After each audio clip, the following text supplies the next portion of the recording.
I would often go there to the tiny church there, the smallest church in San San, though it once was larger. How the realm may rest there, down through the mist there,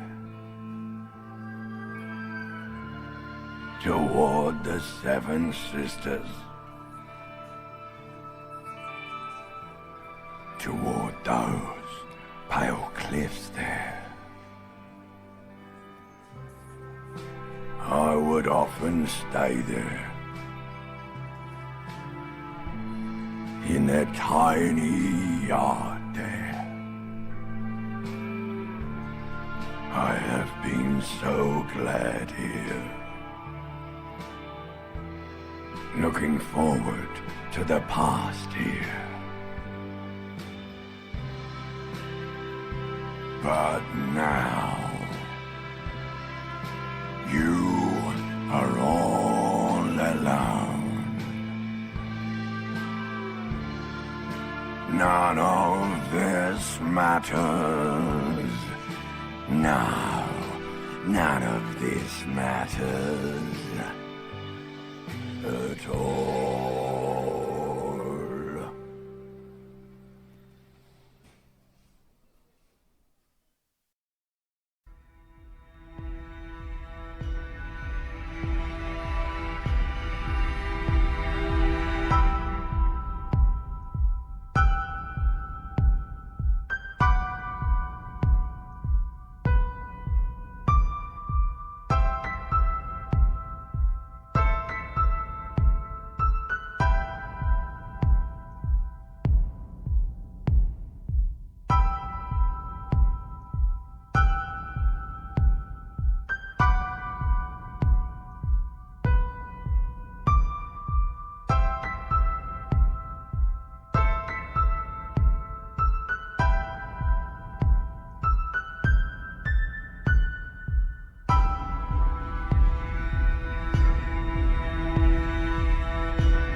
And hello, salutations, greetings, salam, everything else in between. I hope everyone's having a lovely night so far. We're kicking off I'm going to assume, the last main stream of Disco Elysium.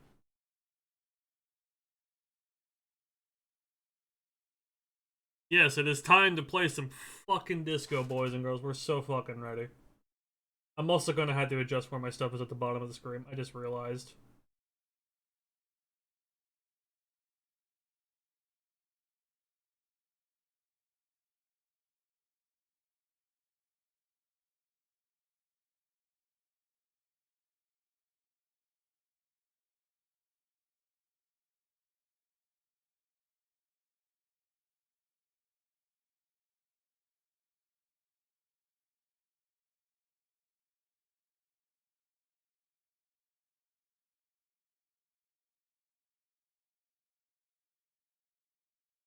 I'm technically on the last day right now.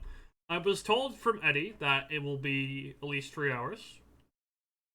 I'm going to assume that there's some stuff I can do since it's the last day as well that is not privy to other days. There it is, okay. I'm pretty much at the end of the game. And I was told I got literally the best result possible for the game, too.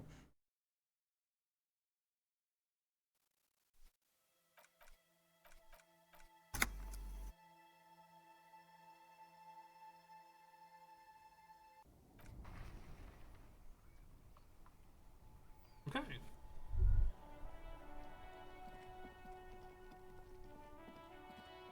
I think it's kind of worth doing.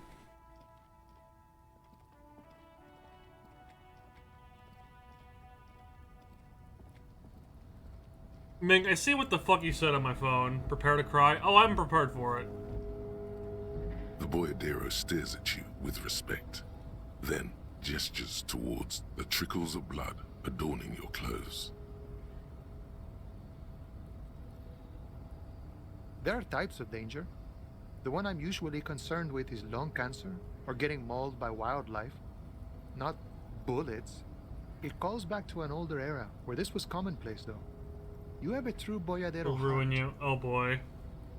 Hiding, gathering themselves. So go to the Bible church in is what full you're telling lockdown, me. friend. No getting in or out, for the time being. Time will tell. I'll tell Everard you dropped by. I'm sure he'll be glad. I'll be okay here, doing lookout. Oh. Right beside, aren't they? Getting to like that rare I am. Bruh. Don't worry about me. I live to alleviate the worries of our brothers. See if any insane killers turn up. Then I'll run. And live.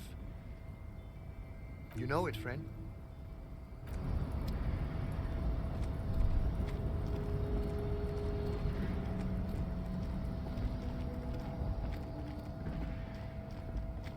A lorry stuck.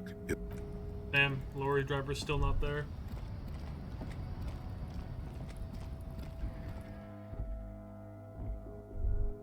Hey, girl.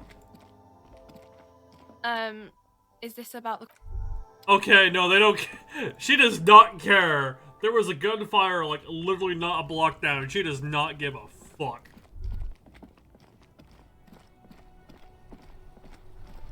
Also, there's something I want to ask Kim. Yes? What about me? No. Kim? Your brain sends the signal to your lips, but they refuse the order. Something is paralyzing them. You're pretty sure it has something to do with the lieutenant's eyebrow. The eyebrow is exercising psionic control over you. Something the matter, detective? This guy's got authority off the charts. With just Can I the do flick it? of his eyebrow, he's able to nothing. You better hope he doesn't abuse his authority. If the lieutenant were an Eve, fortunately, he is a The lieutenant relaxes his eyebrow, Damn. and you seem to regain control. Wait, I had to of have a high yourself. authority. Aww. Damn. Authority was pretty high. Huh, only 5. Howdy. Hey, Toad. You know, I did not talk to this guy. Hi again, gendarme. Oh, no, he doesn't care either? Bye-bye, gendarme. Okay. Need to have more than Kim's authority. What the? How much authority does Kim have?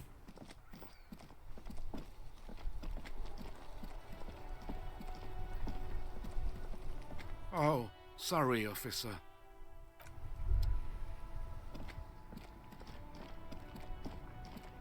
It's one of... You know what? That checks out for Kim, actually. Wow! Wow, what? A cop limping down the street, bleeding from the shoulder, face bruised, looking like hell? You know what that is? Cool! That's cool!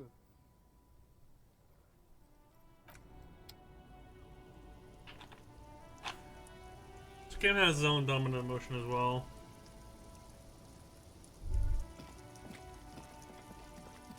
Buy his sunglasses? You know what? You're right. The shine on these sunglasses. 40 and a good starter pair, officer. And when you're ready to upgrade, come back and see.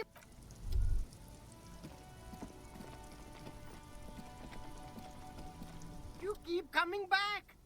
Gotta prepare for springtime. I'm buying my homies clothes. Even though they look terrible. Between you and me, this is why I don't get involved in local politics. Someone has to. So it goes. Now, what can I do for you? Sure, let me have a look. Anything else you're thinking of selling? Also, I looked something up about the, okay, yeah, I did look something up. Apparently, I don't know what it does, but apparently the postcards can be used for a thing proper. I did not know about that, actually. So me selling them was a whoopsie poopsie.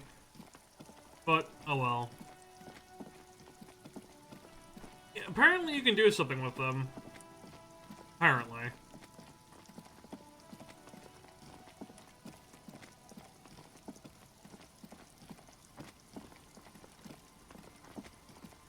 Apparently. Allegedly. Allegedly. Also, man, my knees hurt. Holy shit. Oh. Officer, what happened? You're limping. She sounds almost disappointed with you, reprimanding you for falling and hurting your knee. Is this from the shooting in town? We heard gunshots. Not that we don't hear gunshots all the time, but they were closer than usual. There was an exchange of fire on Rue de Saint-Guylaine. It's nothing to be worried about, madame. You didn't only get shot.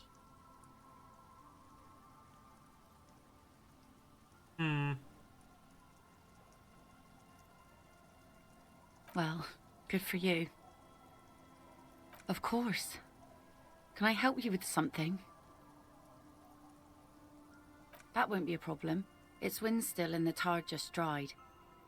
We've got 2 days of relative sunshine ahead. Can we borrow the boat? If you promise to bring it back, and no scraping the hull, I just got it nice and yellow, and no drinking on the boat, and no joyriding either. Of course, ma'am. It's only for a day or two. Official police business. Aye.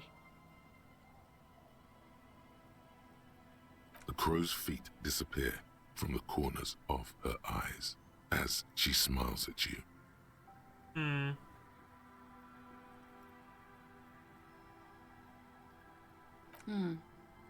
Used to be some kind of fortification there before the war. For the communards. An Communards? anti-aircraft gun, I think. Bombed to bits in the landing. I haven't been there myself. Always steered clear of it. Hasn't been there herself. Who has then? My husband used to drink there. Him and his drinking buddies. Always seemed like a bad place to drink to me. People died there during the landing, you know. My mother told me. Sorry, I blew my nose. The kids sometimes go there too. I know they do, on rafts. I tell them not to, but they bring back old bullet casings and such. Which kids? The twins. God forbid they bring the girl along on some rickety barge. Good boy. Can we maybe ask your twins about that place before we go? Would that be alright? Be my guest. They've a strange way of talking. See if you can get anything useful out of them. I seldom do. Well, most of it's sunken. Underwater. That means concrete underwater. Cut your boat if you're not careful. Be sure to enter from the south side. Water's deep there. Aye, aye, Captain. Please be conservative with the fuel, will you? Just filled her up, but it's a small tank. What a G. Our tenant, the policeman. I hope the waves don't keep you up at night. Even I can see that. I told you not to bring your trouble with you, policeman. We've got troubles of our own here. Though I suppose you took the worst of it. Hmm. Turns out you were your own ill omen.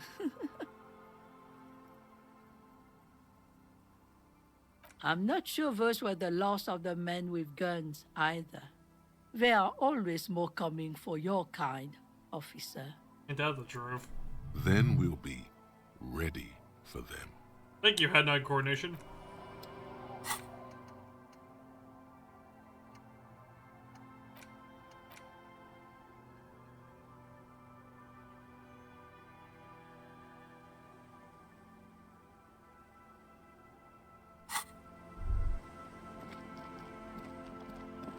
Children. The scruffy-haired little boy kicks a stone while the other watches. And that iron. That's, nothing. It's just a seafort and some plants. You can take a raft there. It's great. And we make a fire. Oh. We make a fire. Mm-hmm. A fire. There are the sticks for the fire. And bullets. Or not real bullets, empty bullets. Bullet shells. There are a lot of them left over from the war, but this could be important. God bless these kids. I don't know what those are. They're lights. The fire guy comes and asks us to put the fire out. Your nerve endings sting from the mention of a guy. They must mean a human being on that island, but it's cut off. Someone lives on that island? No. Yes. Let's go with yes. Who is the fire guy? Because he asks to put the fire out.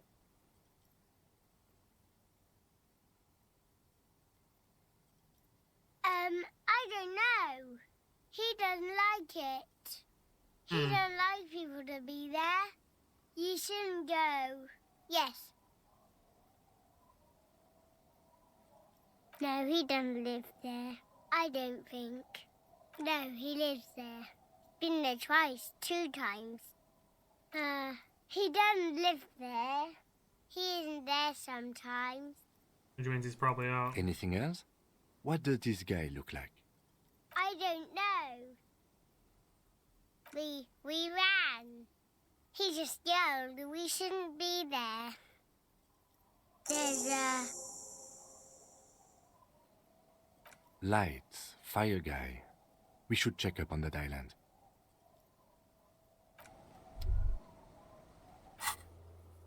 You know, something I want to check out actually real quick back at the place.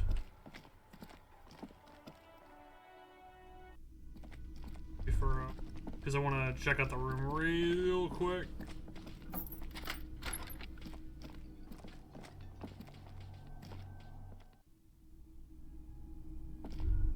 Bro is flashing me his Lucario.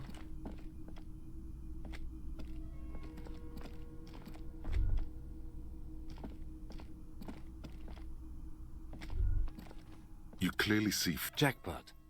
These, unlike everything else here. High enough percent. And I've noticed when I have buffed it up, it showed me a lot more stuff.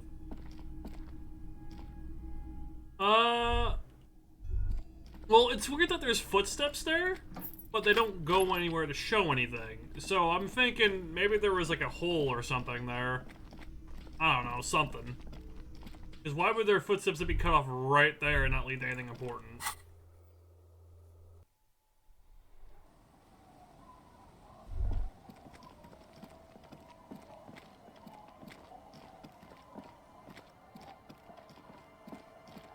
Man, you're like bleeding now. Reality's really messed you up. We'll leave Death Spiral be.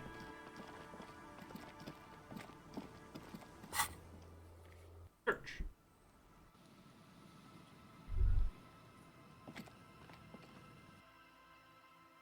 I love his voice.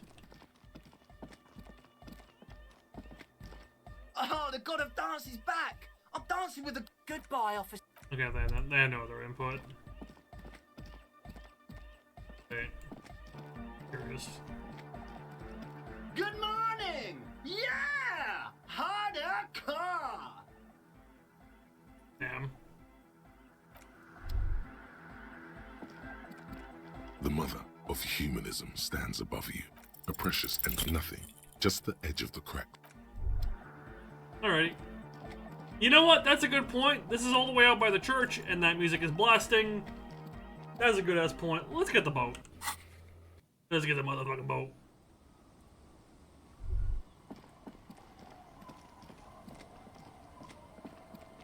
Oh, that boat. I thought there was like the other boat with the part.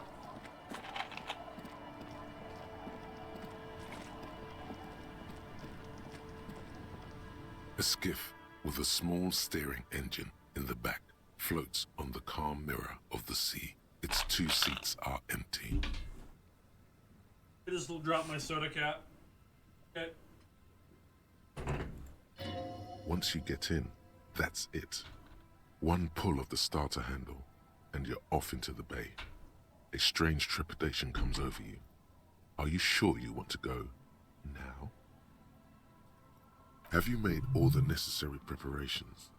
Closed all your accounts? Remember what the net picker said. It's a small tank. You won't be going back and forth on this. What? Fine. Let's blast Sadefem then.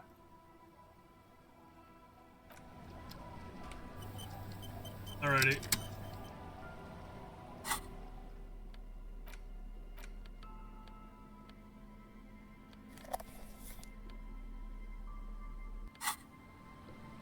The skiff floats once you get... Have you made all the... Remember what the net picker said. It's a small...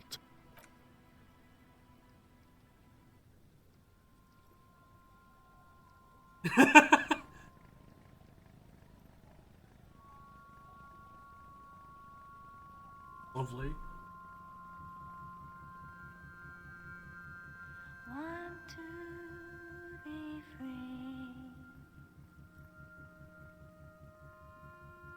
Want to be free. Well, everything that happens from this point on. Ooh, that's some pretty big expectations you put in my head there, bro. Thought that Mega Megan come out.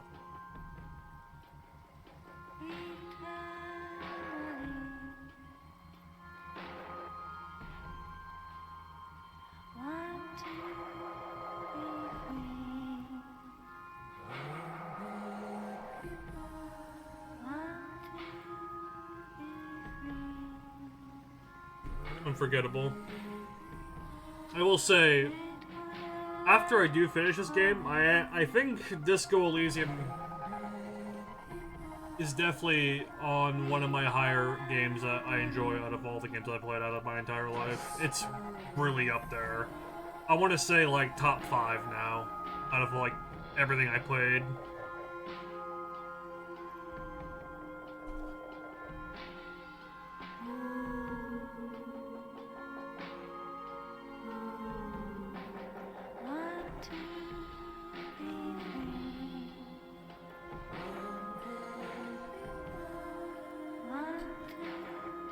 The long ship ride.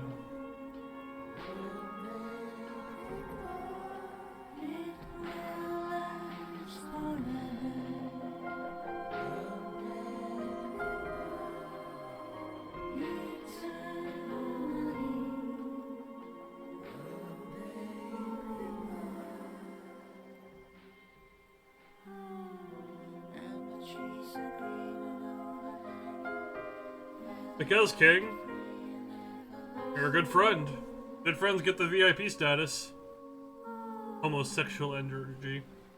Homosexual underground. I'm not gonna lie, it's gonna be really hard to not just jump right back into playing another playthrough of this game. Because I want to see what else is next, you know? Like, I want to see the bits I missed, what I can do, the different range of, like, my emotions.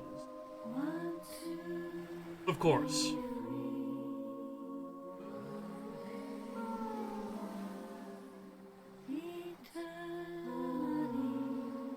And honestly, if I probably do play it again, I'm probably gonna stream it again. Do things a lot more differently.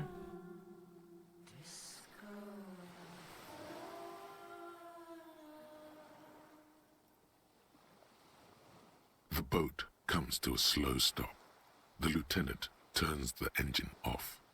Then there's silence. Let's go.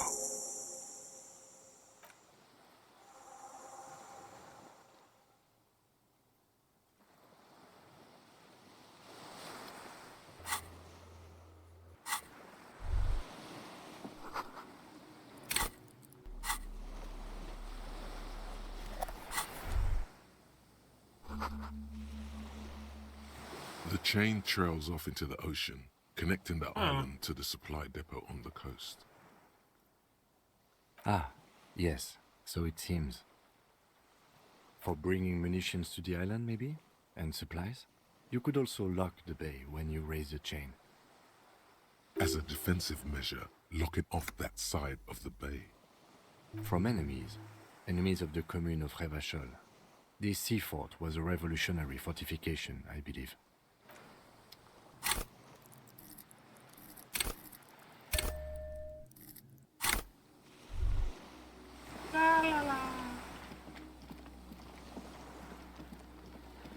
What?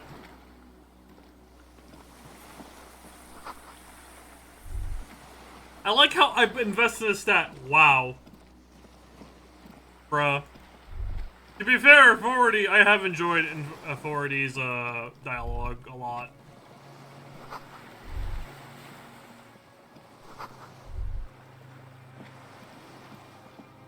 So I'm pretty sure my Authority is nowhere near Kim's.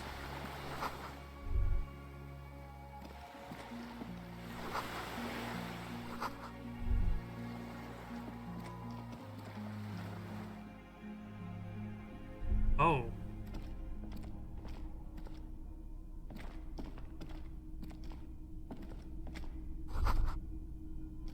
I really do love this game.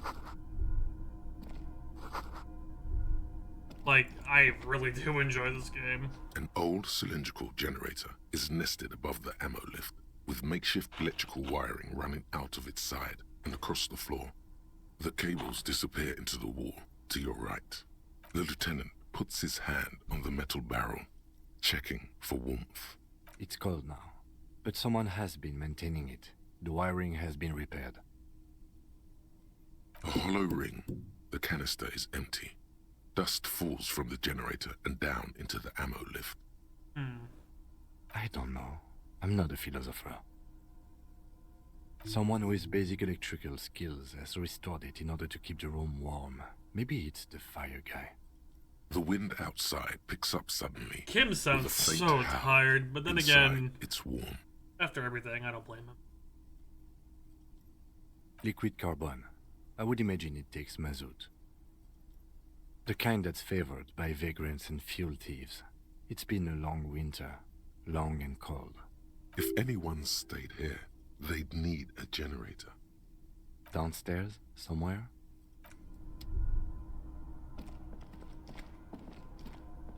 There's a greasy old spring mattress in the corner, resting on piles of soft-cover books. Oh. White linen and a pillow are visible under a worn-out caracal blanket. Someone has been squatting here.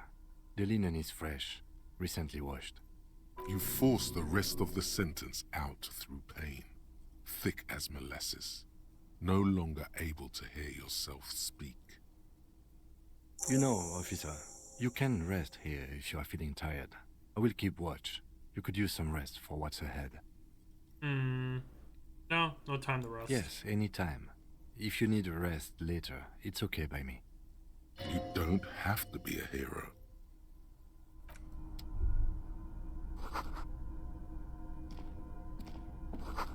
I wonder if I should rest then, actually. Strongly recommend resting. Alright. Do it here in a moment. And magazines lie scattered on the floor and on a makeshift cupboard. They are not particularly well organized. Most are soft covers, serialized fantastique and detective stories from the 20s and 30s. This disparate digest includes the classic animal adventures, among what is mostly commercial fiction and serialized stories. You find a magazine cathodique for electrical engineering. Then it's back to pulp. Light erotica, an international thriller about circuit benders. Someone's made themselves a home. Not that you can tell. This is a digest of someone who's dead bored. Most of it is for entertainment purposes. Fittingly right next to the radiola on the floor. You do feel there's something you're not getting here, though. Oh well. The print in some of these is pretty small, though. This person has good eyesight.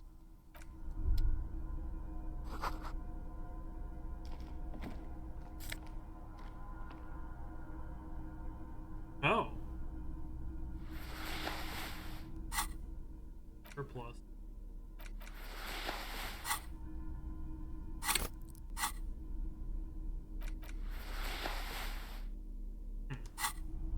Okay, Matt.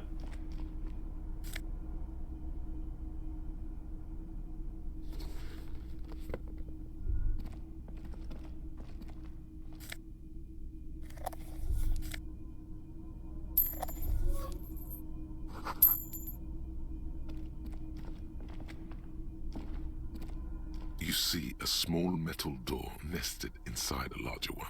A heavy steel glass door. No, Ming, whatever do you mean? Hand-eye coordination? Whatever do you mean?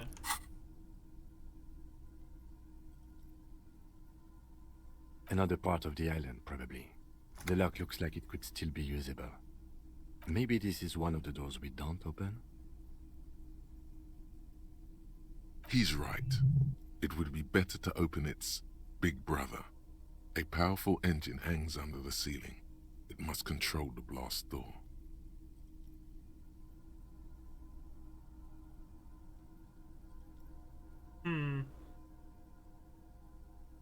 Alright, I retract my statement. It was naive. Let's look around and get it open.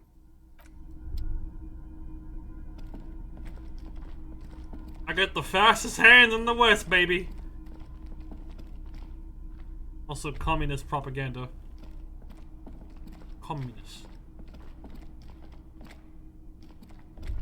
Oh, I can go under. Doi. Cubnyard.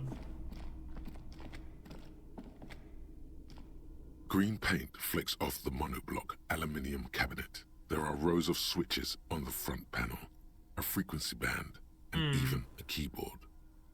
The keys rattle like teeth. This keyboard hasn't been functional in decades. The console of an anti-computation device. The generator upstairs, with wires coming out. They terminate here. Possibly. Urgence, ouvert, allumé, radio diffusé. It sounds like this device So was much used French to control the electronics. pronunciations. Maybe it still does. This device was used to control the electronics in the room. It could open doors, control lights, function as a radio computer. Nothing happens. The dial slides under the glass. Silently, you make out defunct stations on the UKV frequency. The words, Feld Insula, are written on the band. Insular. This is an off-air radio computer, I believe, used for military communications. We need to restore power before using. We should look around outside. Well, There are barrels direct all on over. that. Maybe one of them still has something in it. The boat engine. The console looks on as you talk, mute and unpowered. Its dials are covered in dust.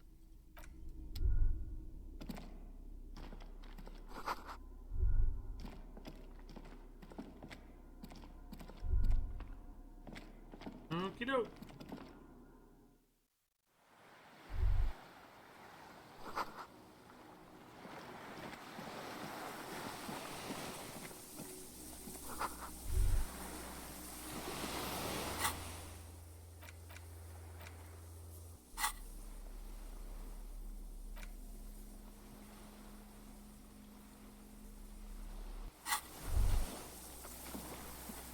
Welcome back from Mad Hell.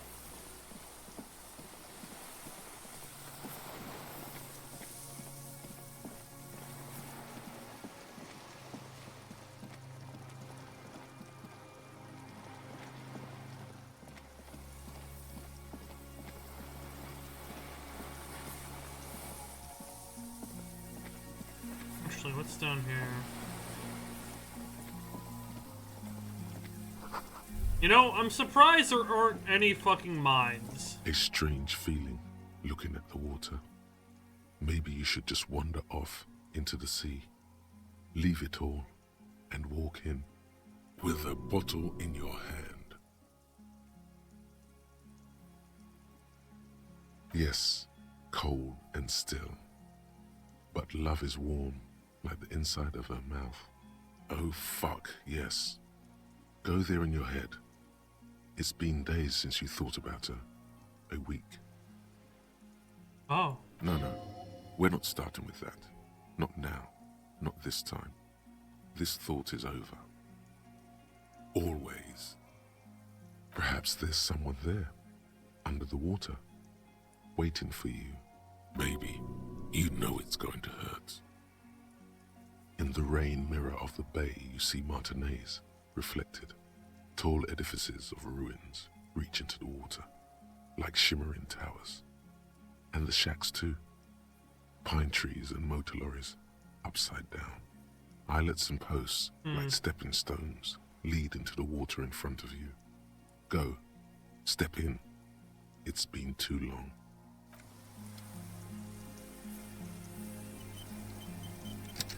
Hell of a thing to do to autosave right there. Okay, game.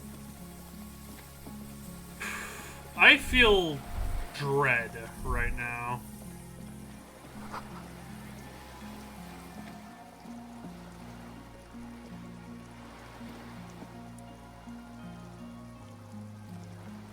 What's up, bro? Oh, here we go.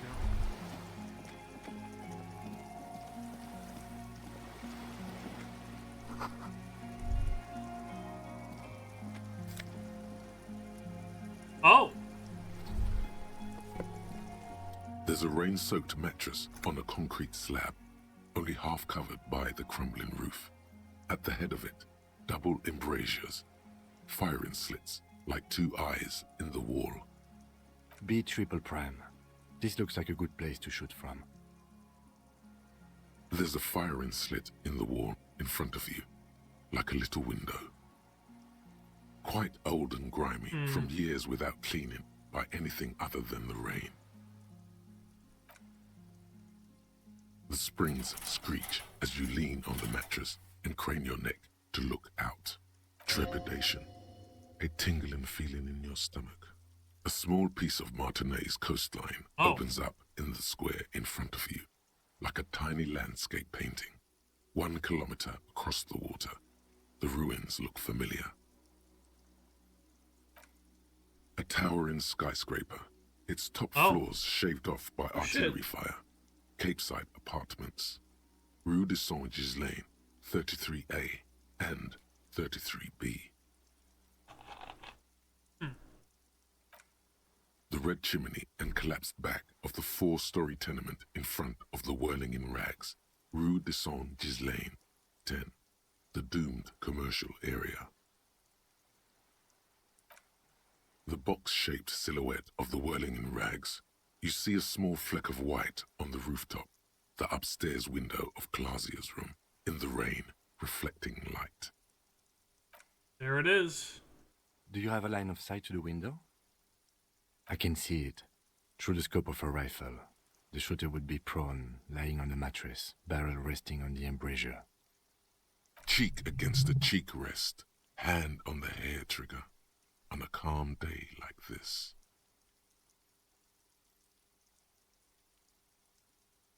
I think we have it. The origin of the shot. This is the sniper's nest. Affirmative. It's only moderately effective cop work until we have the weapon. It will not be, how do you say it, booyah, until we have that. Where?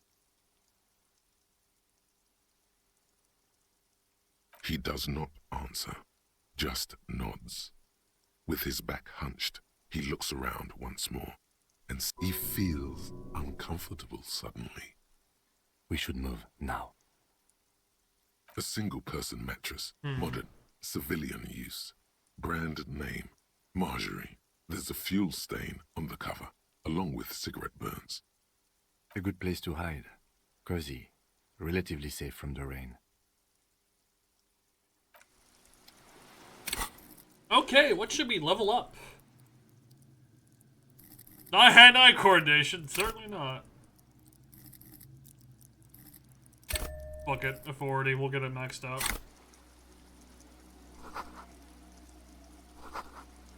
Authority save Kim. Yes? Also, I'm totally not doing it. What about me? No. I'm curious. We're not doing... Your brain sends the signal to We're your not lips, doing hand-eye but coordination, they bro. refuse the order. The eyebrow is... Something the matter? This guy's got nothing. You bet... Oh. Oh well. Authority could probably still be useful, The especially if we get the lieutenant perk. relaxes his eyebrow, and you seem to read good.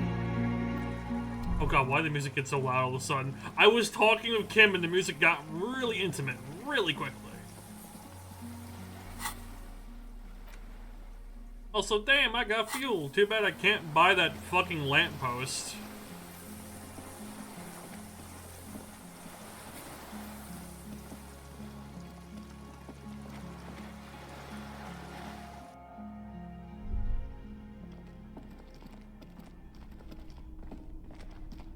Here. We'll probably get the Jenny going, then we'll take our nap. This old cylindrical generator. The lieutenant assists you, holding the canister up to the fuel tank as you tilt. Dark brown, viscous fluid pours out, and the room fills with a chemical smell. There's a red starter switch on the side of the cylinder and a start rope on the other side. The lieutenant flicks the switch.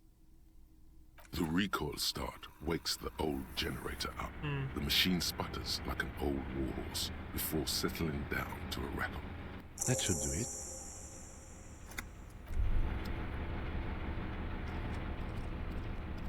Yippee!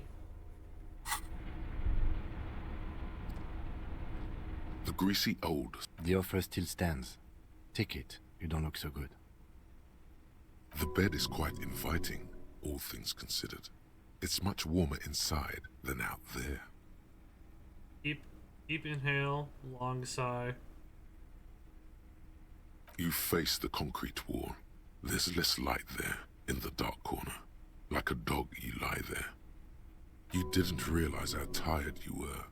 Your body is still nowhere near healed. The blanket feels cold. The entire room does. Concrete and cold. Minutes pass. Half an hour maybe. The sounds of the sea beyond grow distant. Your eyelids close until you feel yourself standing up in the darkness, right next to the mattress. Slowly, the world begins to hatch from the blackness. Oh. It's evening. Sleep. Sleep.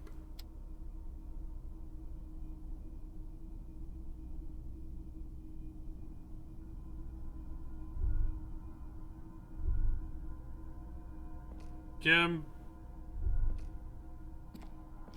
Kim?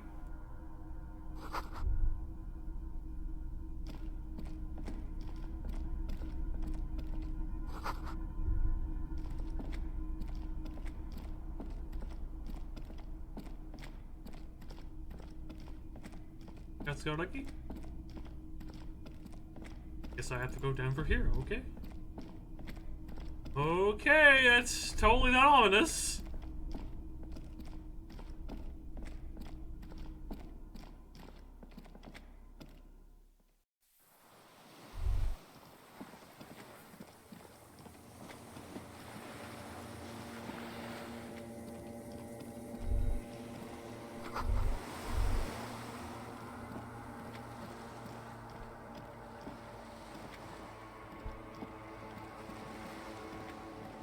I'm scared.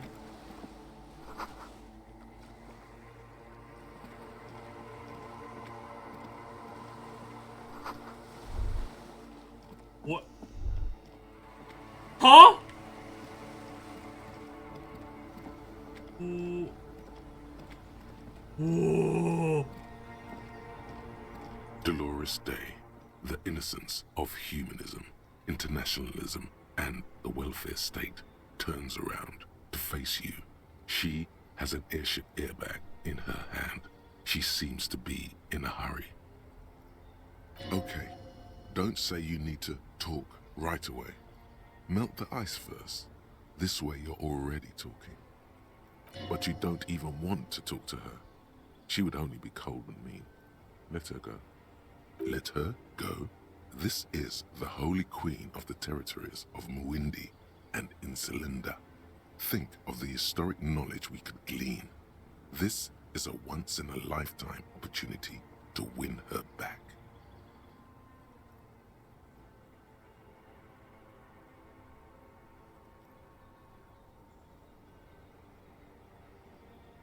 Hey.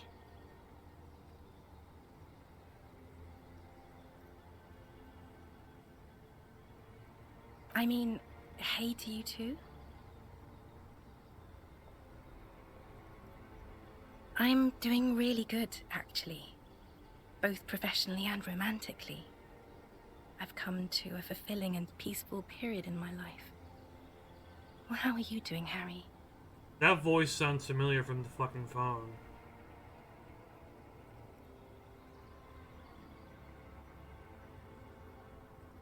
Oh, don't say that. I know this positive thing sounds stupid to you, Harry, but it works. We all have an obligation to be happy. You too. And you will be. I am. Now. This is everything I always warned you about.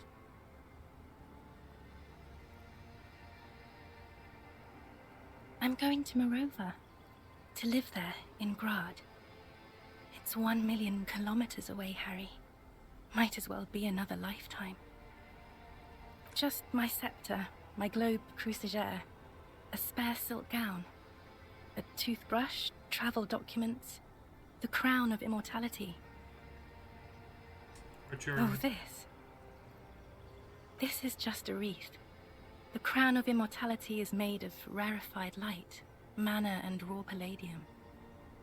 It was passed on to me by the rulers of late antiquity. She looks at the suitcase, not knowing what more to say.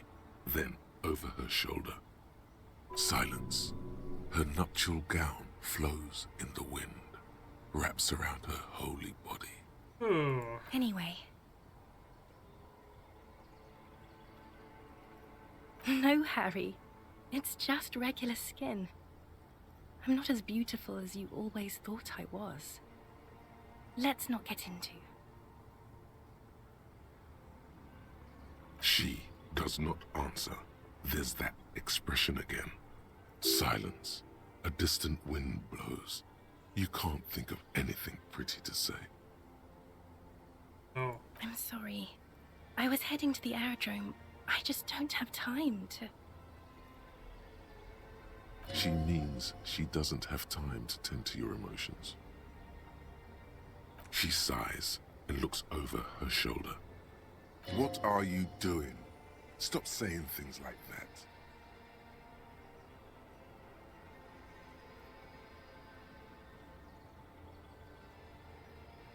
No, Harry. No. I don't want a massive, epic showdown. I want to go to the aerodrome. I have tickets for the 10:20 flight to Morova. Really, we don't have anything to talk about anymore. Oh. Every combination of words has been played out. The atoms don't form us anymore. Us. Our love. Our unborn daughters. It's all gone. I have to go to the aerodrome. I have to leave Ravachol and you. And you have to be alone. In hell. Forever. That's just the way it is. Oh God, whatever you do, don't try to kiss her yet. Not after that. You're still reeling. You'll fall over if you try now.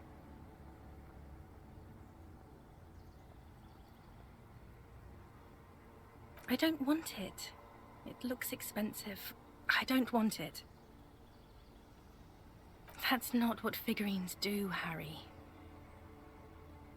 She looks at the headless found rider between your fingers and doesn't know what to say. The figurines don't do anything at all. But I thought the historic figure she had. Yes, I thought it would be good. Oh. A form of communication where words have failed. Yes, it was a good idea, but she felt obliged by the headless phone rider to give you things in return, things she no longer wants to give you. So she refused. That's how it goes. Your figurine rider idea was naive.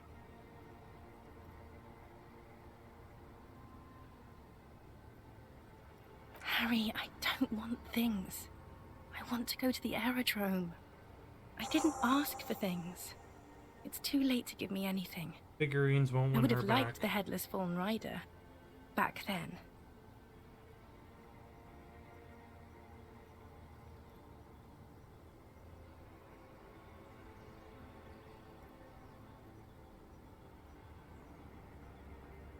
It's not, but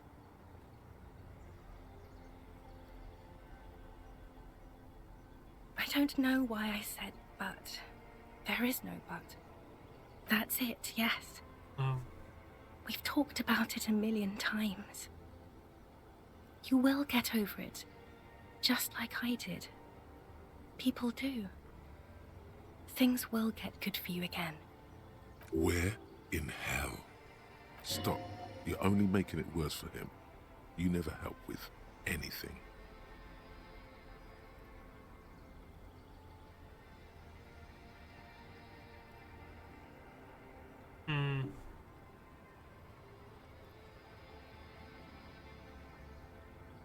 See? It just takes some time. For you, I think it'll take something like 20 years, maybe. It was hard for me, too. I used to think I couldn't live without you. But I can.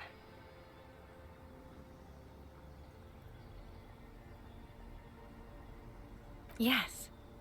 It only took me 1 year, maybe 2. Phew. Yes. But that time is gone now. So very gone. What other things?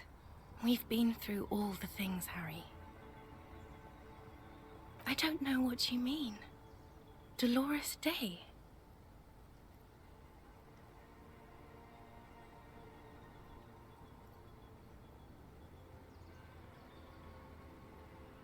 Oh, Harry, you shouldn't have done that. Call me like that. You ruined it. There was still a chance.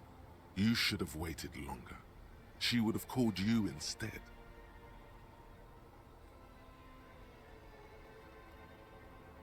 They shouldn't have. They really shouldn't. I was in Morova already. Safe. In the warmth of the night. Wrapped in my future love. Oh. There, I think of you less and less. Whole weeks go by without me remembering you. Months already.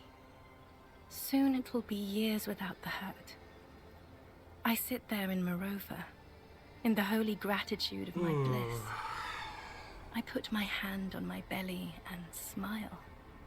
Oh no. The air gets cold around you. She looks down on her stomach, then up at you. Her eyes are full of tremendous distance and mystery. The death blow is coming. Black-eyed dogs wander the alleys. Apple trees hang their bony limbs low over the patchwork of roofs. Red and black. Revachol West, the evening sun. She's left and bloomed, far away from us, our vast soul. It's Dora. That's what the voice said on the phone.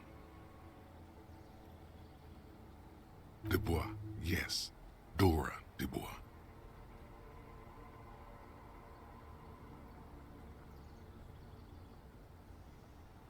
Why what? Oh no. No. We're not doing that again. Oh. That was not the death blow yet. You saved yourself. For now. Keep stumbling around, and it will happen. The morning? I don't understand.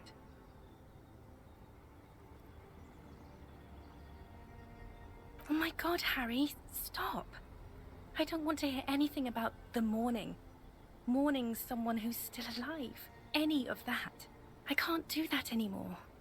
I'm not 80 years old, I'm 32. People my age are not supposed to mourn. This is a bit much for me. It feels like your ribs are cracking around your heart.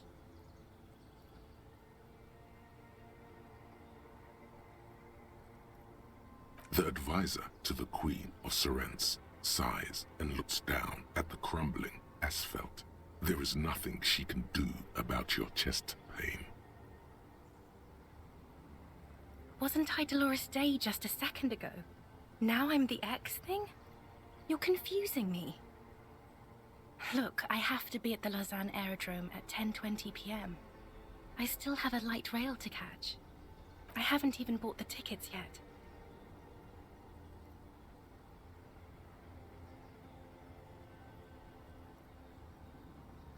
I'm glad too, but I have to go. My friends are waiting for me on the platform. I can't let them wait. It's impolite. What?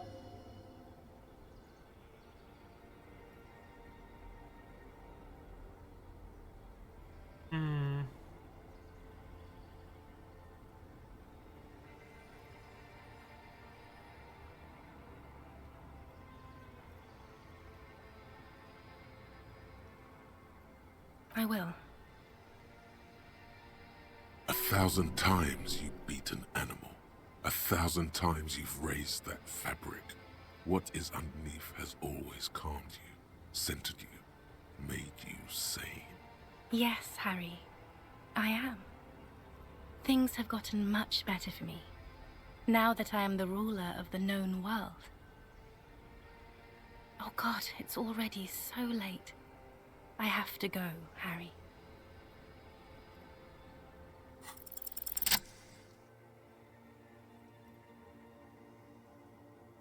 Going for it.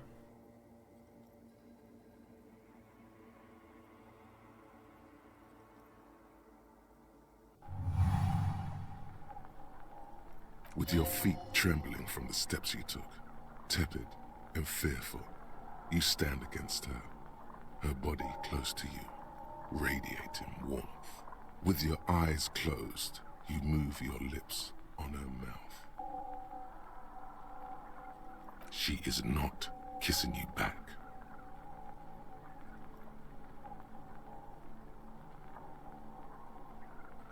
The delicate wreath on her forehead pressing into your temple. The silver is cold from the spring evening air. This was not about failure or success. This was always going to be horror. I should not have suggested it, and you should not have listened to me.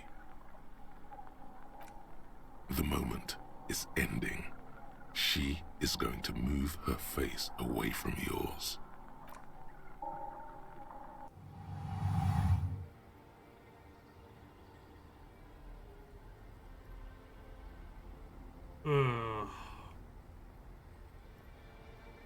Trying hard not to look at you. When she withdrew and you held on to her hand, she tried not to look at your face and see the expression there. Brother, you should put me in front of a firing squad. I have no words for how I failed you.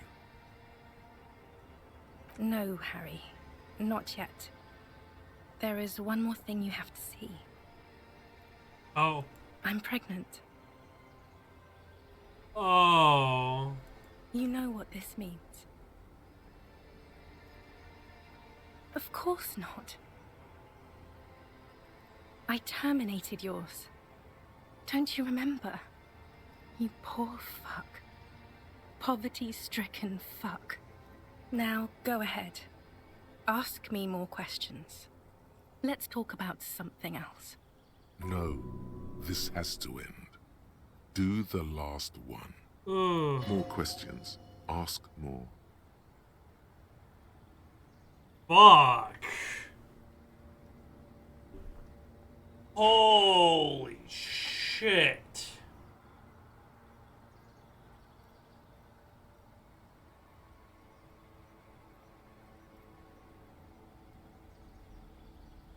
What the fuck, man?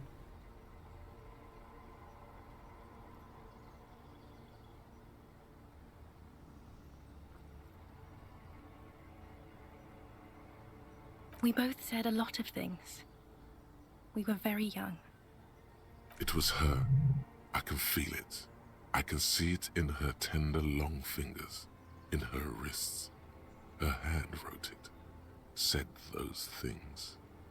As Queen Regnant, I write a lot of letters. You need to recite it to her, for effect. All of it. No summaries. Yeah, put a stake through your heart. She'll get hurt too. Collateral damage.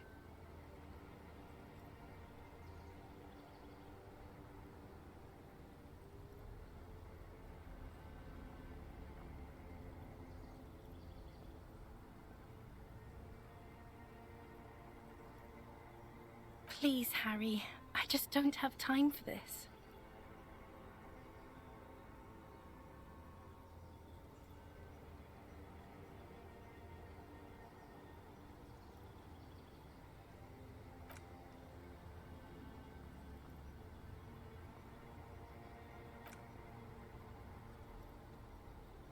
Okay, stop. Yes. Are you happy now?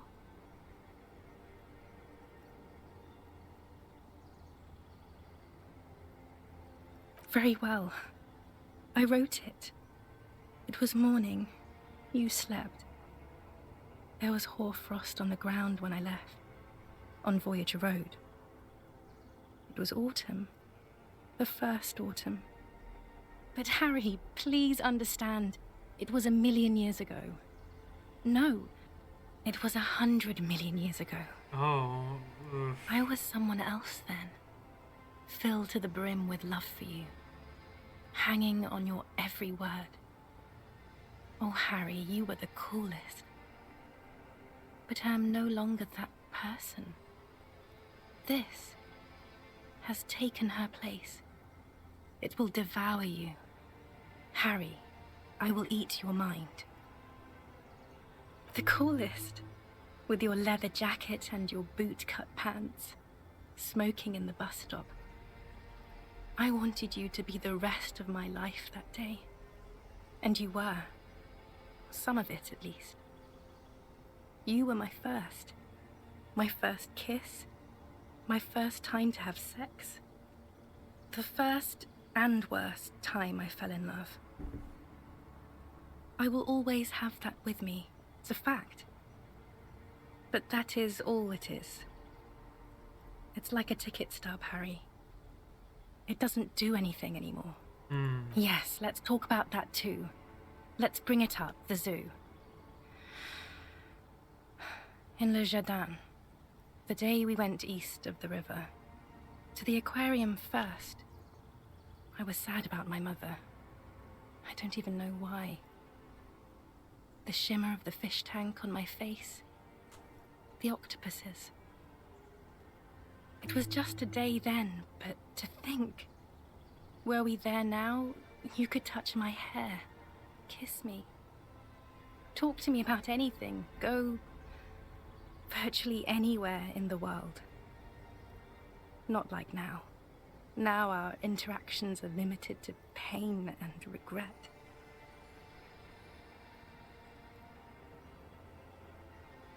No, you scared it out of me.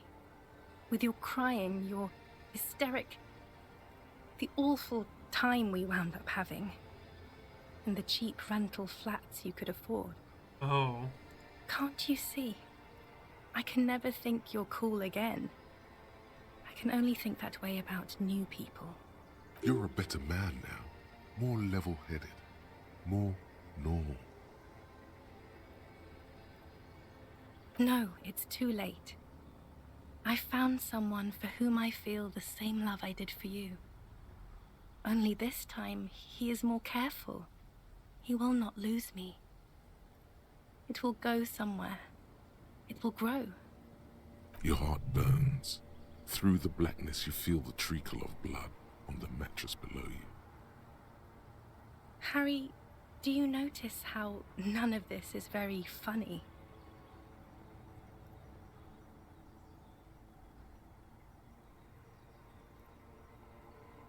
Stop laughing like that, please. It's scary. It's here. We are on Voyager Road. At the end of it, 300 meters from the stop. We used to come here to rent videos. There. You could not pay the electrical bill. It became a lightless tomb. The years you spent training for the militia, my parents' money, it was not good. Surely the alcohol didn't help either.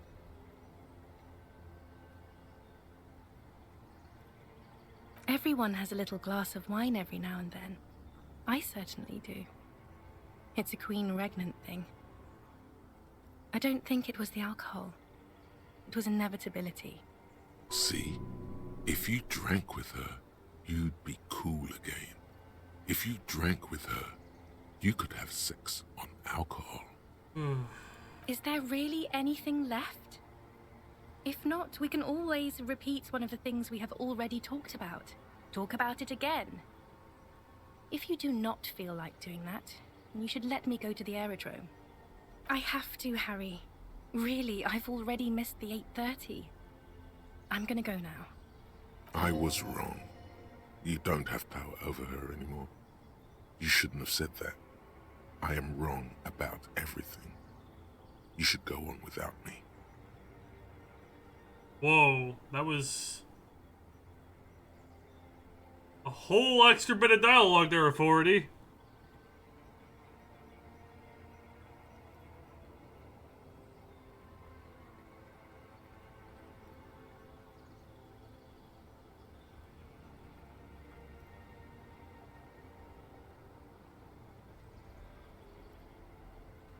That was someone else. I betrayed her, overwrote her, and am happier for it. And I'm really going now. The time is up. I must be on the 10:20 flight. A lot of stuff, Matt. Holy fuck. Yes. I won't see you, but you will see me. Oh, Harry. This is a dream. Can't you see? I'm already in Morova by now. Who knows how long ago this happened? A year? 2? 5 years ago? Right here, tomorrow night. Once this dream starts happening, it keeps happening. 3 times a week, at least. And Harry, it really, really looks like it started happening again. There's the video rental. I'm suffocatingly beautiful and young, and I smell of tutti frutti chewing gum, like I did that time when I asked you for forgiveness, after leaving you the first time, so long ago. Oh yes, this is real darkness. It's not death or war or child molestation. Correct. Real darkness has love for a face. The first death is in the heart, Harry. See you tomorrow.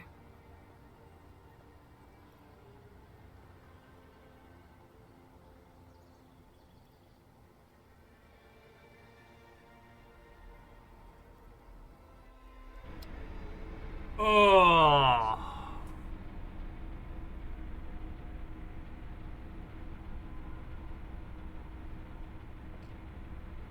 Bro. You're up quick. How was your sleep?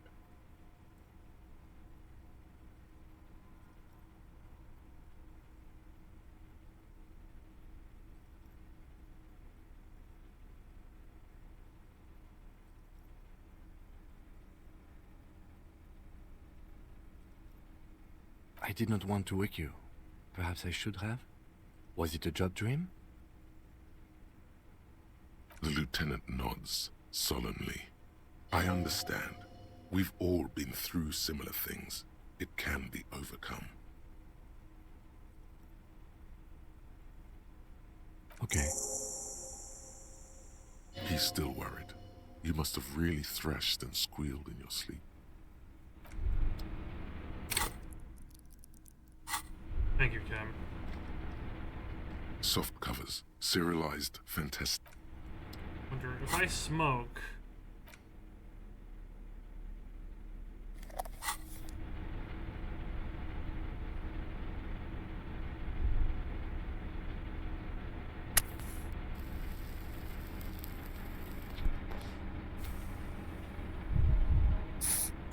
Soft covers. Damn.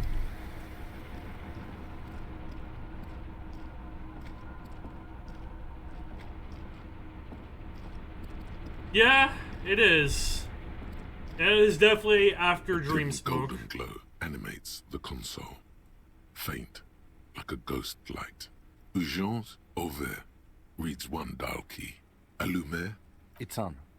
Turn emergency open. Automatic boot. The blast door opens with a series of clicks. A shaft of light appears, then widens as the light shines in. Holy shit.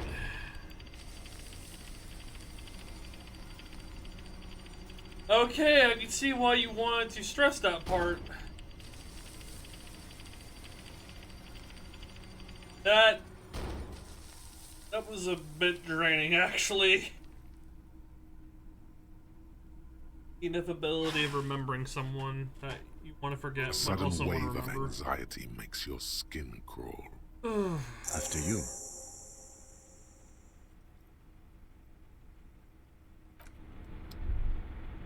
I can see why.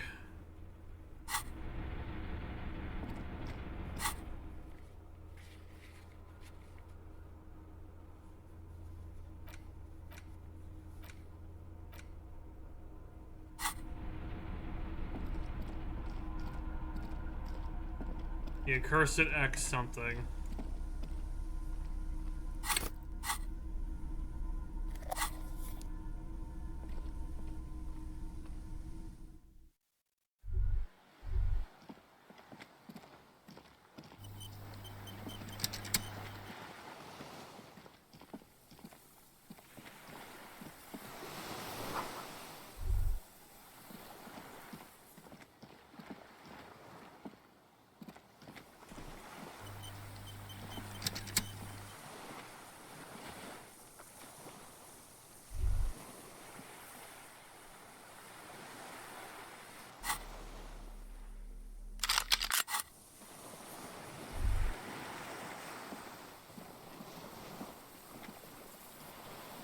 An old man, wearing tracksuit trousers, leans on the frame stock of his rifle.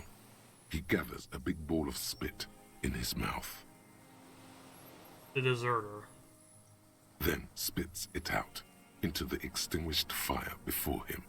He raises his black eyes, hooded by creased eyelids, to meet yours. The what now? I can't hear you. I may have. All sorts of little rats have come sniffing around, trying to give up the position. Fire guy. Regressive bourgeoisie henchman.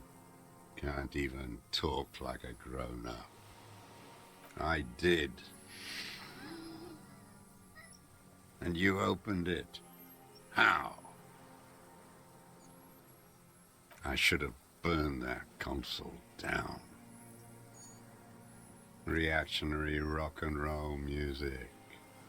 Playing on the water.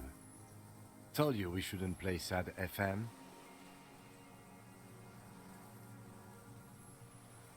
I did. We have entered a world where he said you shouldn't. It is the only world. Sad FM, huh? Sad FM. I always hated that station. Phlegmatic, counter-revolutionary dirges. Sadness is a mental illness. A weapon of the bourgeoisie. The fascists were right about rock and roll. It is degenerate. Hip gyrating, mental illness music.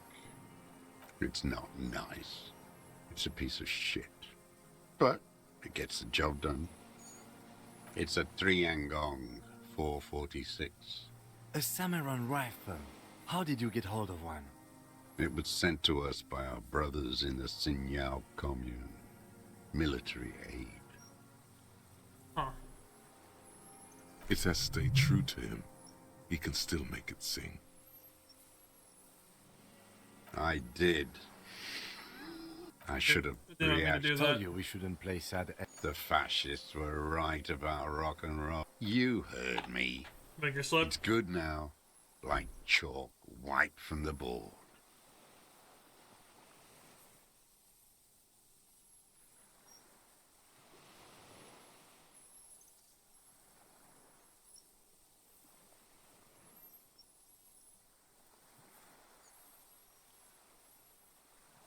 The lieutenant pulls his pistol from the holster.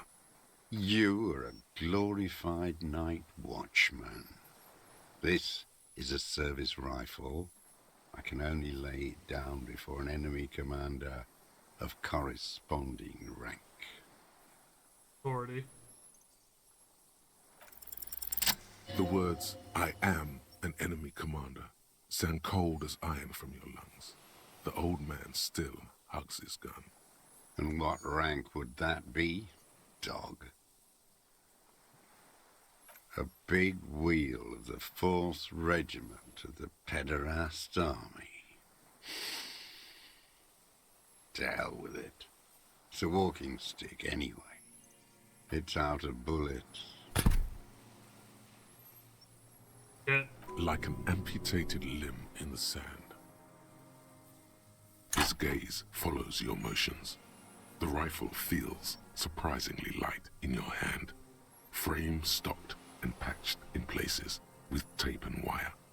Still warm from his parched hands. Not the metal. The metal is ice cold. This weapon has been modified several times. The rifle's in a shabby state, like a crutch that's seen too much travel. Hieroglyphs are embossed into the forearm, made of walnut. On the butt, you see Vespertine writing, burnt into the wood. Triangong, 4.46mm, made in Sinyao. Worn, personalized even. Looks like this weapon has seen a lot of use, hasn't it, sir? A lot of use. No response from the old man. The plastic cape around his shoulders rustles in a small bout of wind. Jacketed, military-grade ammunition. Stable in flight. Good for hitting something that's very, very far away. As he speaks, he stresses every word. He's liking this. I wonder how old it is. The old man does not answer. He just stares in front of him. The old man keeps following your motion with his gaze. His right arm twitches suddenly. This looked very much like the murder weapon. It could be used against him to get a confession. In time. No reply. His leg twitches. My name is Josef Lilianovich Dross, Political Commissar of the 114th Anti-Aircraft Division of the 4th Army of the Commune of Revachol. The Commune. I am a deserter, a partisan, and a prisoner of war. This is my termless surrender. The Commune of Revachol? Do you mean the ICM? You're a holdover from the... From the Insulindian Citizens Militia, the Army of the Revolution. I was recruited in Jamrock in 07, trained in the École de Contrôle Orient, and consigned to emergency defense duties in 08. I left my unit on the eve of the landing. When I returned here on May 14th, the Commune had fallen. still armed, and ideologically trained, I wrote a criticism of myself and resumed partisan duties. 51 minus 8 equals 43. 43 years. No. I've been on other islands, too. I was an Resurrection until they turned it into a spa in 18. Then I was an E-48, a nameless sound, until the sea washed over it. Then I came back here. That was 22 years ago. It was hard in the Thames. I didn't have partisan training. They were searching for stragglers, those bloodhounds. Floodlights on the water at night. There were posters, campaigns. We communards still hoped, and they needed to snuff that hope out. The East capitulated. Martinez and Cold City were turned to dust. But Jamrock, Forburg, even Coron, and Boogie Street, of course. Those fucking kips had Marsoff coursing through their veins. And others too. Some cordons of Revachol was still fighting. There were cells. I tried to contact them. Soon they all went silent. The frequencies dead. At night, I used a dinghy. I only went after dark then. When I got to the city, I stayed underground. Patrols, you lot, the commons too. They'd started snitching. In the city, you move underground? From bunker to bunker. Not anymore. No one cares now. I don't even have to hide. They think I'm another antisocial vagrant. I could walk straight into that town if I wanted. I just...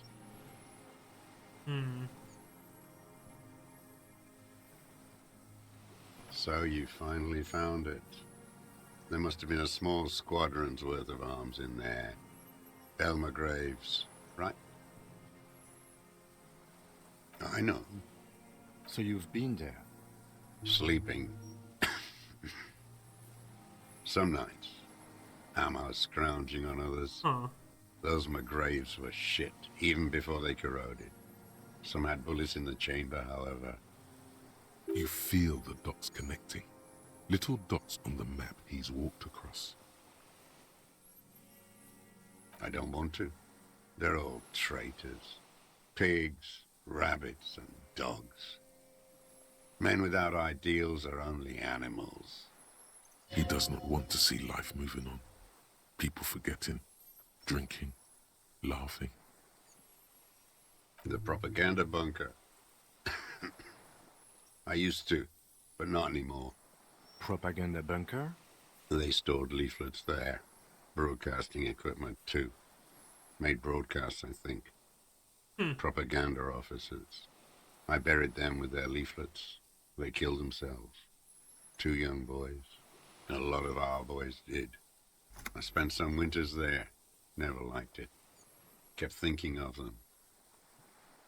No need to go underground anymore.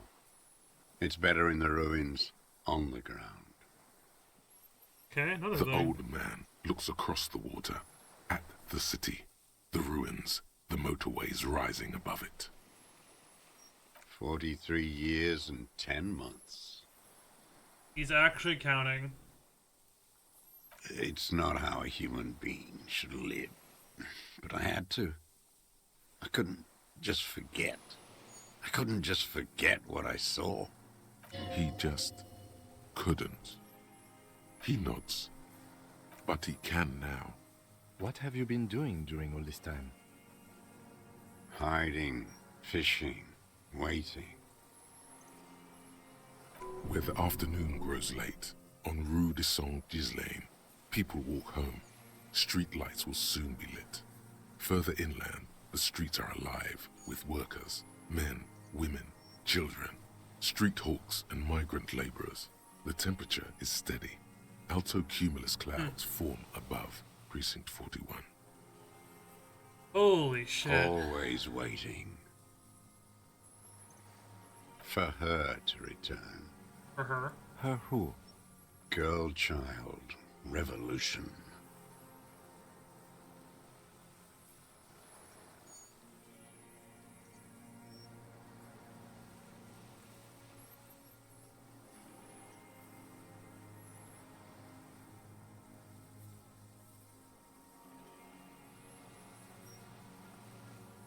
They have you. The material base for an uprising has eroded. The working class has betrayed mankind and themselves. The historic opportunity for a revolution has passed. It will not come back anymore, however hard I try, whatever I do. I was just 16 years old. 15 when I volunteered. I had a lapse of faith. And of courage, too. You could say I misunderstood the historic role of the proletariat and thought Mazovian socioeconomics were fallible. For a second, I doubted the irreducible laws of historic materialism. A second is all it took for reaction to take hold. It's the same thing. You haven't seen it. Not really. Not naked. It's impossible not to be afraid. And this was when? May the 13th, 08, 44 years ago. The horizon was black with coalition airships. Their petroleum rose to the sky, and it looked like it formed the clouds. Storm clouds. When they started shelling, it was dark magic. Dark magic. The combined might of international capital. All at once, all the greed and terror in the world tore into Revachol. It lifted streets from the ground and turned houses into ghosts. We were in the flak tower, huddled on the floor. The artillery was 80 kilometers away in Ozon, but I knew the commune would fall. We would all be turned into ash. So I said I was going to the map room. A terrible shame still within him. The lobes of his ears are red with it. The shame and smallness of what he became. Now, I climbed the chain link across the water and hid inland, in the bunkers there, like the weakest of the weak. A mouse, frightened at the ordnance all night, and the sound of the rotors in the morning, whirring. Airships. I climbed out into hell. The landing was complete.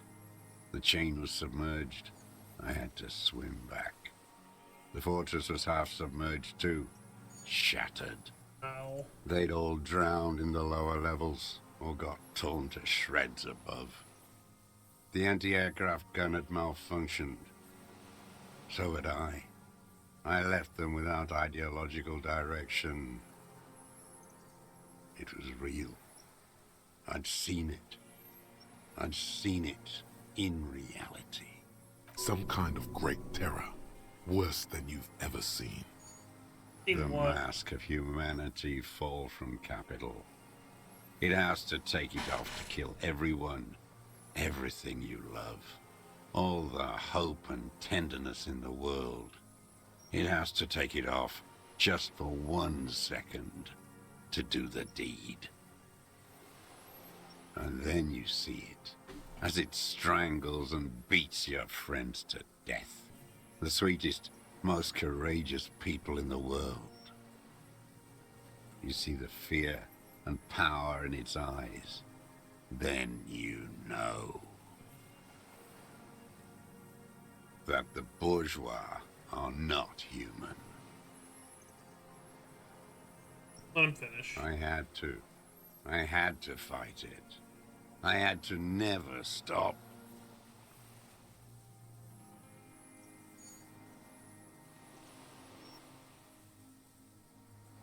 How does anyone survive? I steal. Supplies, vegetables. I collect rainwater. It's the life of a dog, not a human being. How is your health, Mr. Dross? I've been throwing up blood since winter. Red, like beetroot. Been passing it in stew, too. He does seem frail. Gaunt for his age. More like 75 than 65. Trouble putting on weight could mean cancer. The RCM can provide medical services. You need to be looked over. I need to die. You don't have medical facilities. You have guns. That's all they give you. Toy guns. You also have Druamine.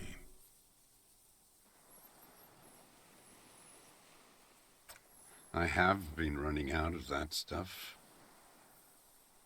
There's no way he could manage the pain without them. It's safe to say he is addicted to painkillers by now. It's the little joys. The little joys of A drugs. dark joke. A sunshiny day. Morphine.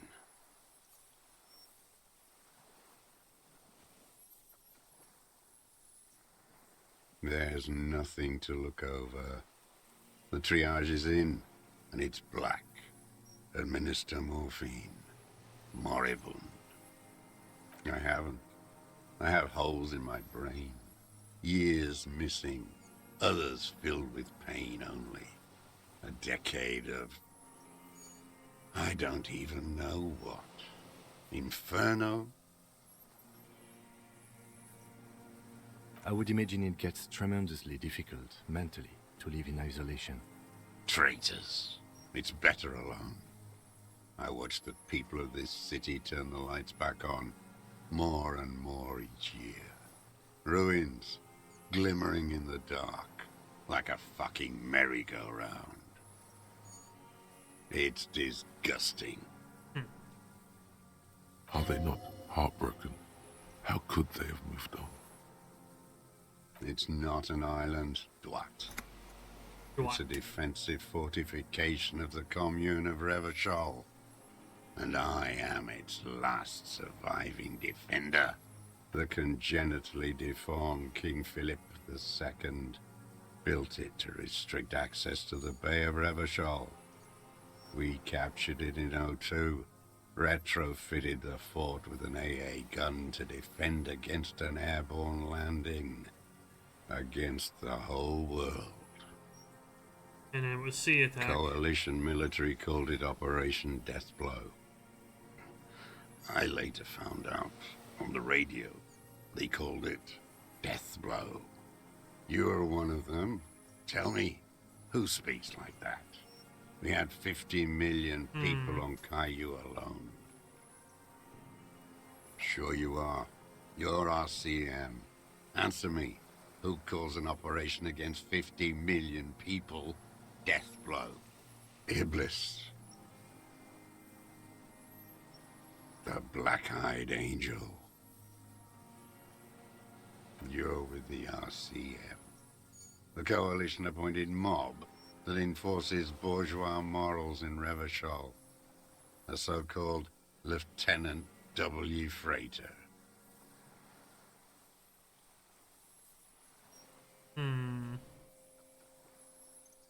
You're the RCM.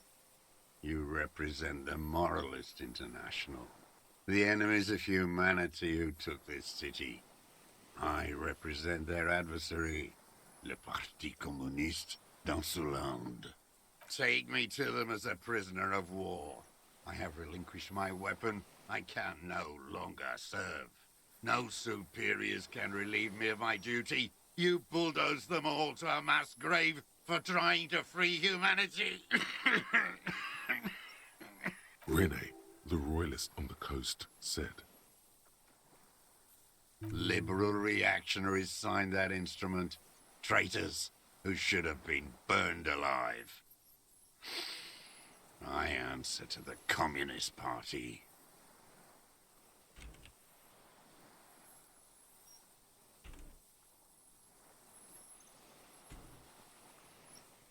Is that part of why you've been here all this time? Because the party didn't surrender? If the party had surrendered, then it would not be the party. I don't think you did. You live in a delusion. Radio shows, speed racing, and sporting goods. It's not real. No, I am not a soldier. I am an ideological officer. I belong to the party, not the army. Trained in historical materialism, then assigned as a political commissar by the party. These things used to mean something. He nods slowly, then another tremor. You're inert lumpen with a gun. Detective, we have not come here to discuss ideology. We have come to ask questions regarding a murder investigation. Of course. The old man spits into the fire pit. He does not say anything more. A jitter passes his lower body. There's definitely something off with his body. Something more than just metabolism, or even cancer.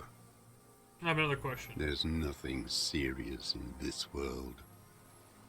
It's a farce. What have I used it for? I've used it for killing people.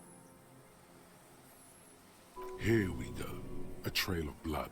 The lieutenant smells it too. Killing people? It's a gun. That's what they're for. You want a moralist euphemism? Defending your family and your property. I haven't done that. I've used it to kill people. Interesting. During or after the war? There is no after the war. There's always a war. Class war is never over. So he's continued killing after hostilities ended. Okay. This is it. You can feel it, like battery acid on the tip of your tongue. Something you haven't felt in a while. But this is what you live for. This is the shit. The great serotonin jackpot. The solution. Go in straight. No euphemisms. He doesn't like those. No.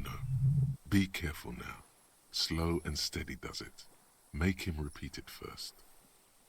Don't mess this up. Remember, he wants to tell you. Get personal.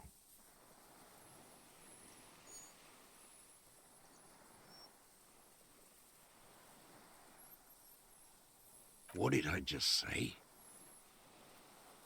What did I just tell you? Don't drop the ball now. Shit.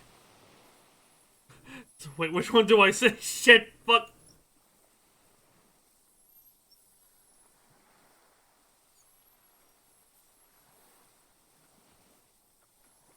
I don't want to tell you anything, you grotesque murderer. And why did you think that was a good idea? Don't listen to me. I'm wrong all the time. God, Suggestion is depressed. The who now?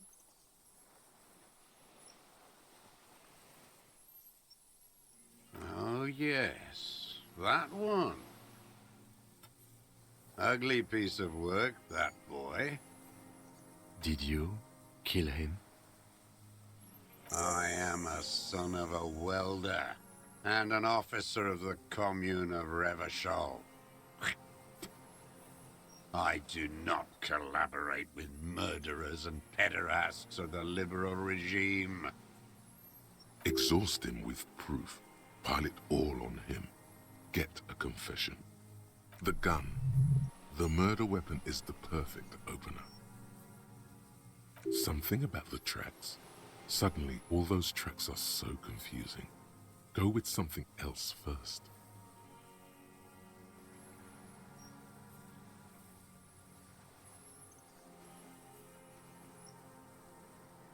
saw you poking around there, looking for evidence.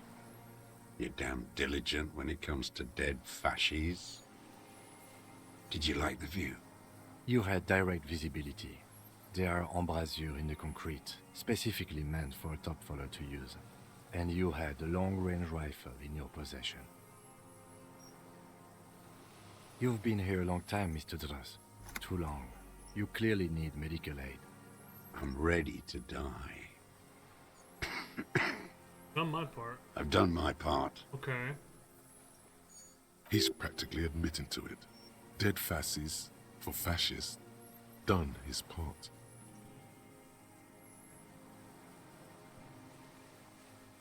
You're sad for your fascia brother, aren't you? One twig got broken. Now the others are sad.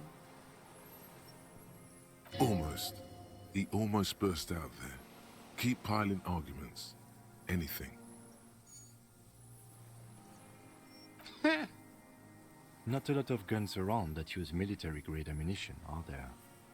It's a real gun. Not like your little musketeer pistol. I've seen you prance around with that. Jumping hoops for the liberals. You look like imbeciles. Why don't you ask them to give you real weapons? Going against automatic rifles with these toy guns. Of course you got those boys killed. Damn, he saw you. He's watched it happen. Oh, so he watched the whole thing. So he saw you. Okay. So what? Don't let it divert you.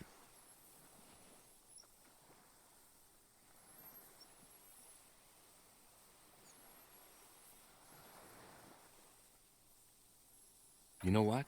You're right. I'm convinced this made the shot. Should we call it?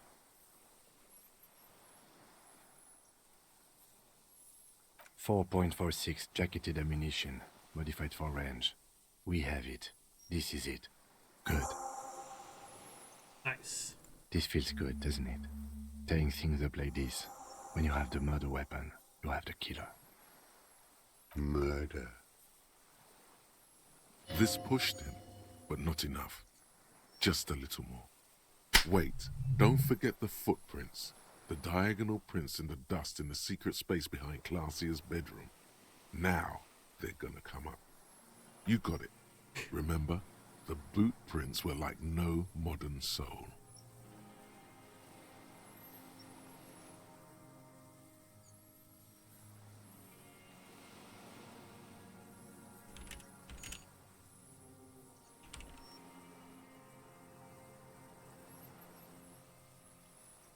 Maybe don't beat yourself anymore, though.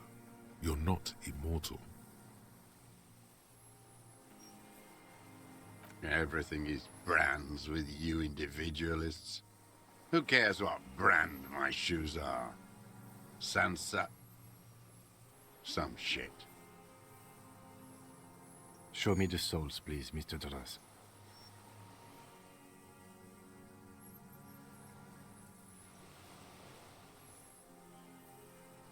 Fucking imbecile. Fucking imbecile. Wow. The maker is called Sensory. You see their V-shaped I think this is gonna be your character in 30 years if they live. Actually, no, my correction. 40. These are not the unusual horizontal patterned souls you saw in the dust on the floor of the hidden room. They do, however, seem to more be like about 10 the same years. size. Fuck, you're right. The size fits, but not the soul. Sire, he doesn't have to be wearing them right now. Racking those brains, are you? Desperate to report something back to your masters? They must have really loved that dead fuck. The lieutenant gives you a quick sideways glance and nods to acknowledge.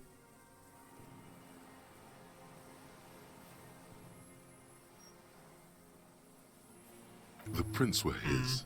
You can see it in those eyes. He can't keep them from flickering, looking for something. The old man stares at his own prints in the ash around the fire. Silent suddenly, some strange process within him. A gush of wind. Seagulls in the distance.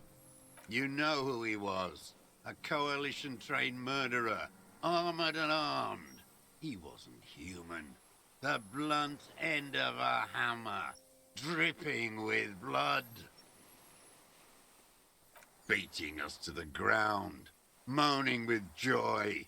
You hounds get so thorough when a company-trained killer dies. I haven't seen you on this coast for 40 years. You know, maybe I should have killed one sooner. Got your attention. Now you stop beating druggies and prostitutes in your basement. Now you come to investigate. Not when they die by the hundreds. This is it. Shot him. Shot him. Say shot him, not killed him. Oh, the inhumanity. One paramilitary less in Revachol. The lieutenant raises his right arm to hush you. Hush. He does not need to be pushed anymore. The ball is rolling. I had them in my sights. Both of them. Him and the whore. I was breathing with them, in phase, and I pulled the trigger and flew on the air until I landed in his mouth. Oh. I didn't think I had a shot like that in me anymore. I did. I saw him kneel there with his mouth full of death, and that stupid look on his face. And his dick still in her. Nothing. I went to sleep. Next morning there were Maybells everywhere. The world was white, or what's left of it anyway. My last spring here. I knew the fascists would come to avenge their own, and so they did. Mr. Dross, are you aware you're confessing to murder? Yes. Level up. And you were looking at them, the victim and a young woman, having sex, through the scope of your rifle that night, before you shot him? The old man nods. Why? Because that's what they were doing. The motive. This is where the motive is going to come from. You can coax it out of him. The lieutenant's preparing the ground. I don't understand. Do you, detective? I don't understand this part. I'm always looking. Are you always looking through the scope of a rifle? I'm just trying to understand. A rifle scope has the best magnification. And if you don't like it? Click. Yes. Think of it as a form of critique. You got him going. Connect every little piece now.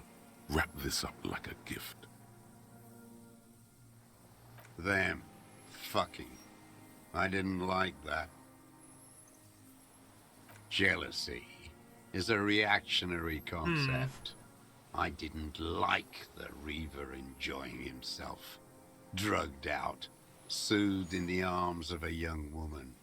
I wanted him to die so he could not enjoy life anymore. And I wanted to see his head explode. That too. She should know better than to hold a child murderer between her thighs. I knew he'd be there for one more second, writhing. That's all it takes for the bullet to reach his head. Boy. Now that I think of it, I wasn't aiming for his mouth. I wanted his brains to spill out on her. But you can't have everything. He wants to see her covered in blood. To punish her. She practically breastfed that man.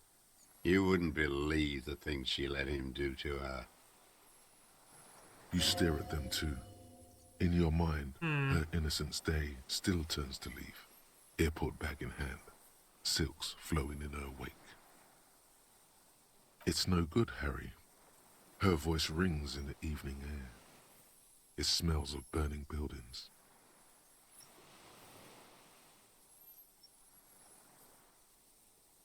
The world is insane. Since she came to Martinez, I saw her sneaking in the reeds early in the morning, behind the Fell building. It was dark, still winter. She didn't have her skimpy outfit on then, just a spot in the night, moving. Past the Fell building on the coast? What was she doing there? All the way to the buoy. Hiding something in the water. She had a fag after she'd done it. I was up in the ruins there. She couldn't see me, but I could see her, smoking. She was nervous, but not scared. And beautiful. God damn it, Ming.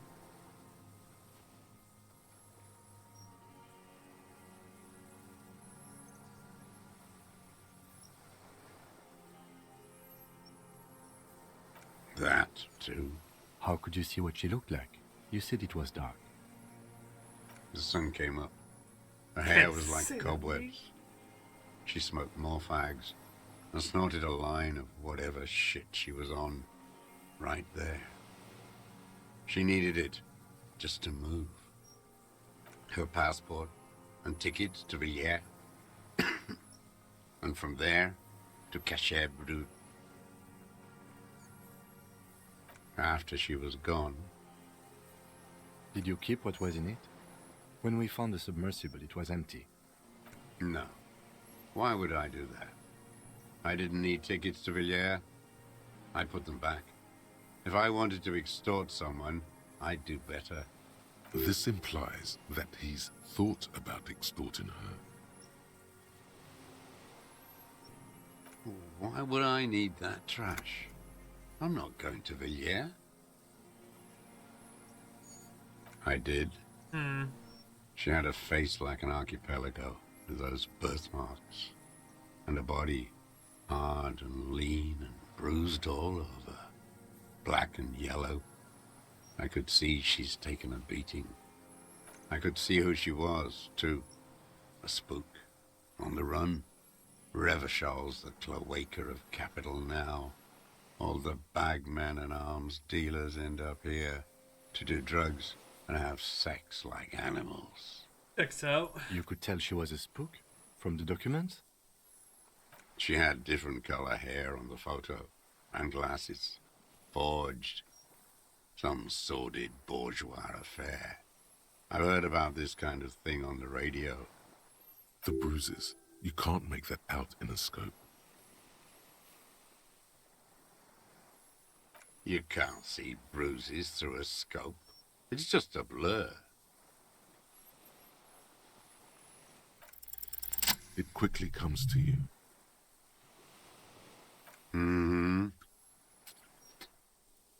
Bending like a bow against the glass.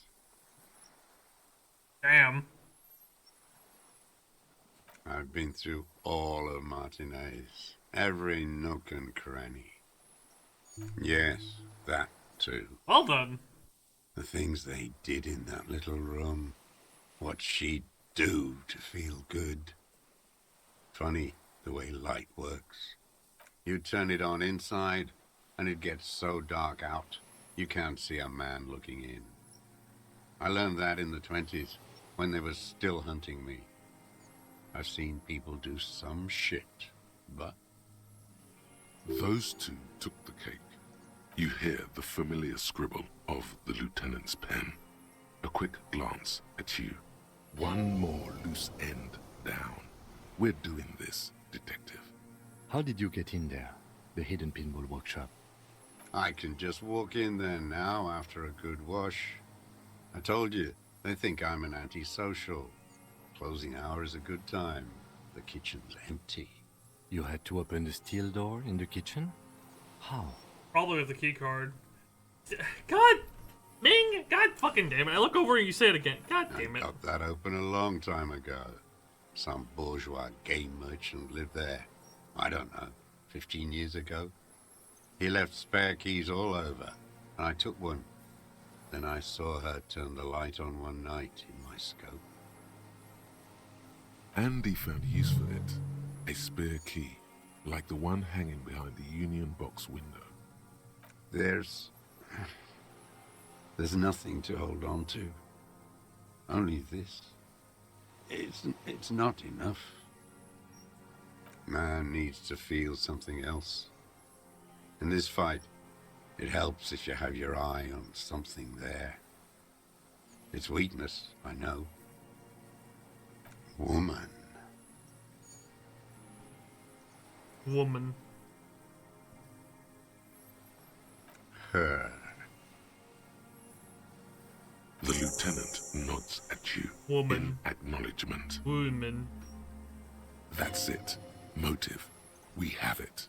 Where is she? I haven't seen her there for days. Locked up with your masters, like I'll be. Maybe we'll meet. She kept staring into the scope, you know.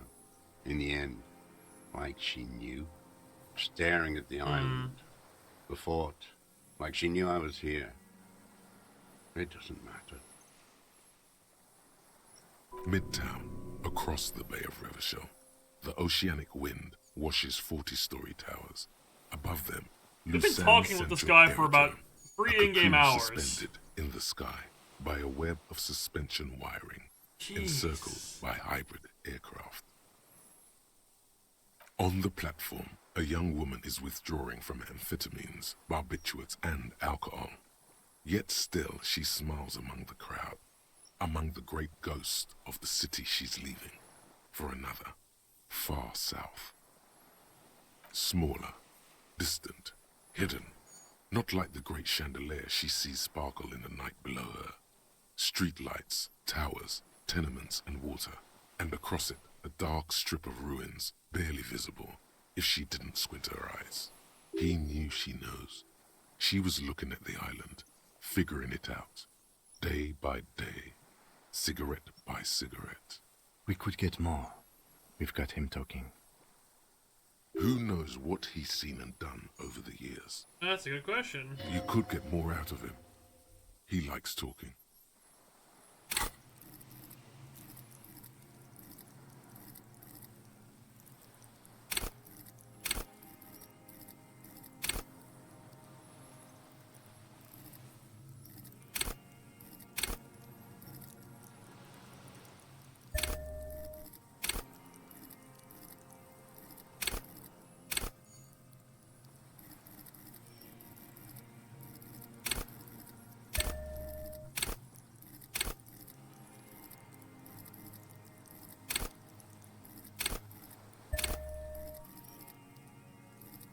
Bro, I'm leveling, bro.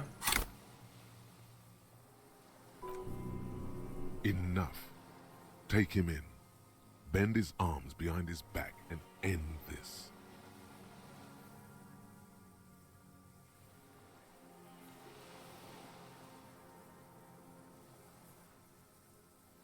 A tragic comedy. Druggies, prostitutes, and rentiers. Specifically, the whole city is a charnel house, stripped clean and draped in neon. But Martinez is the worst.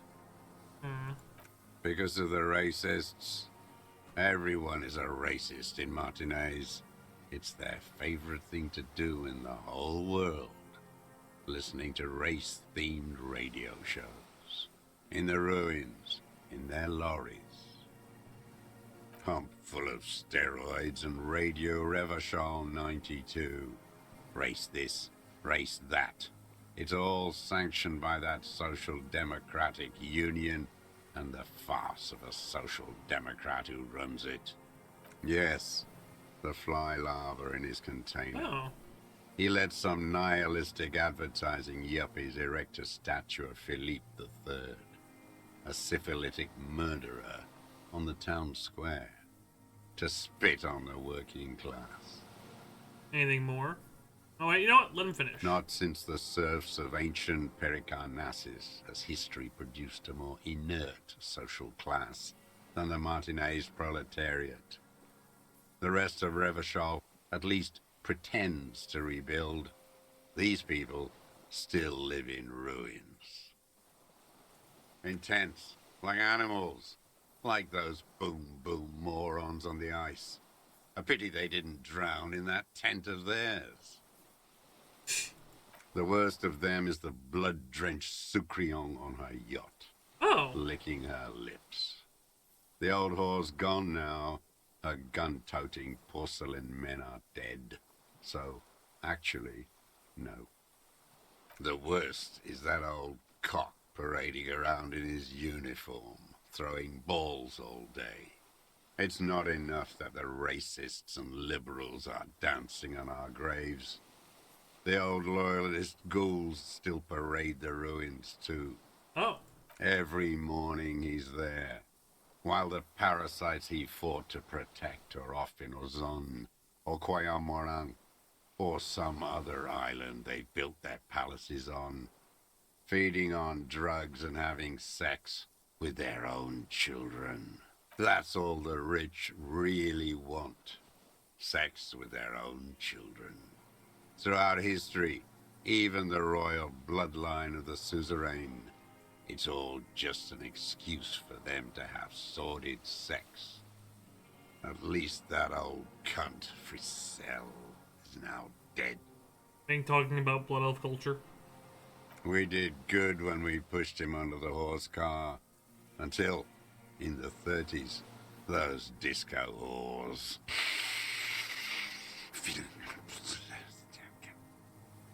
The disco whores are too much. Hatred shuts down his brain's language center, leaving only a nonsensical sputter. Whores. Whores.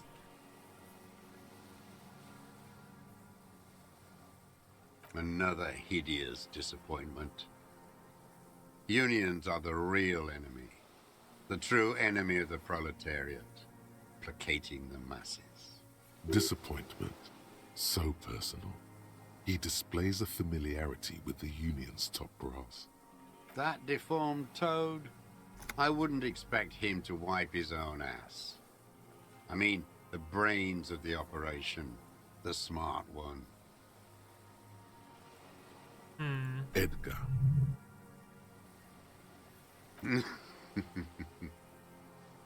He talks a big game about uprising and social base. They must have sent the smart one to some university in Le Jardin, where it's alienation this and hegemony that.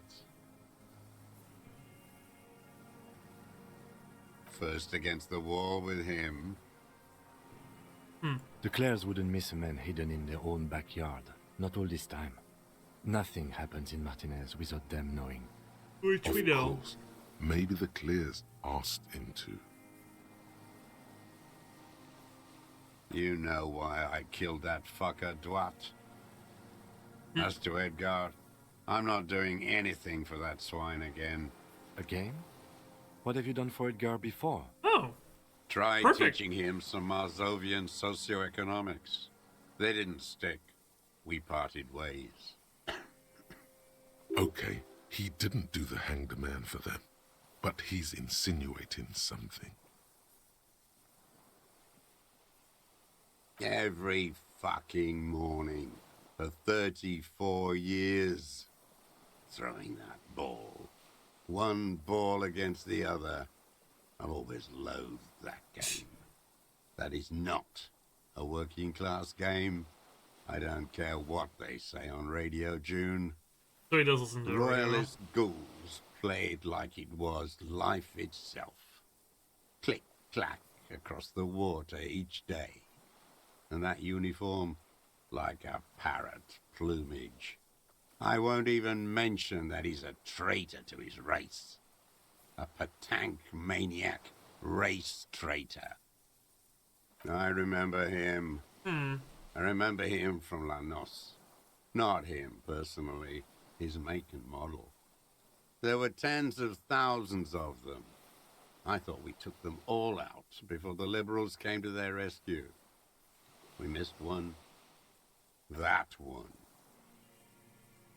Fat and plump, like a pheasant, just begging to be popped off.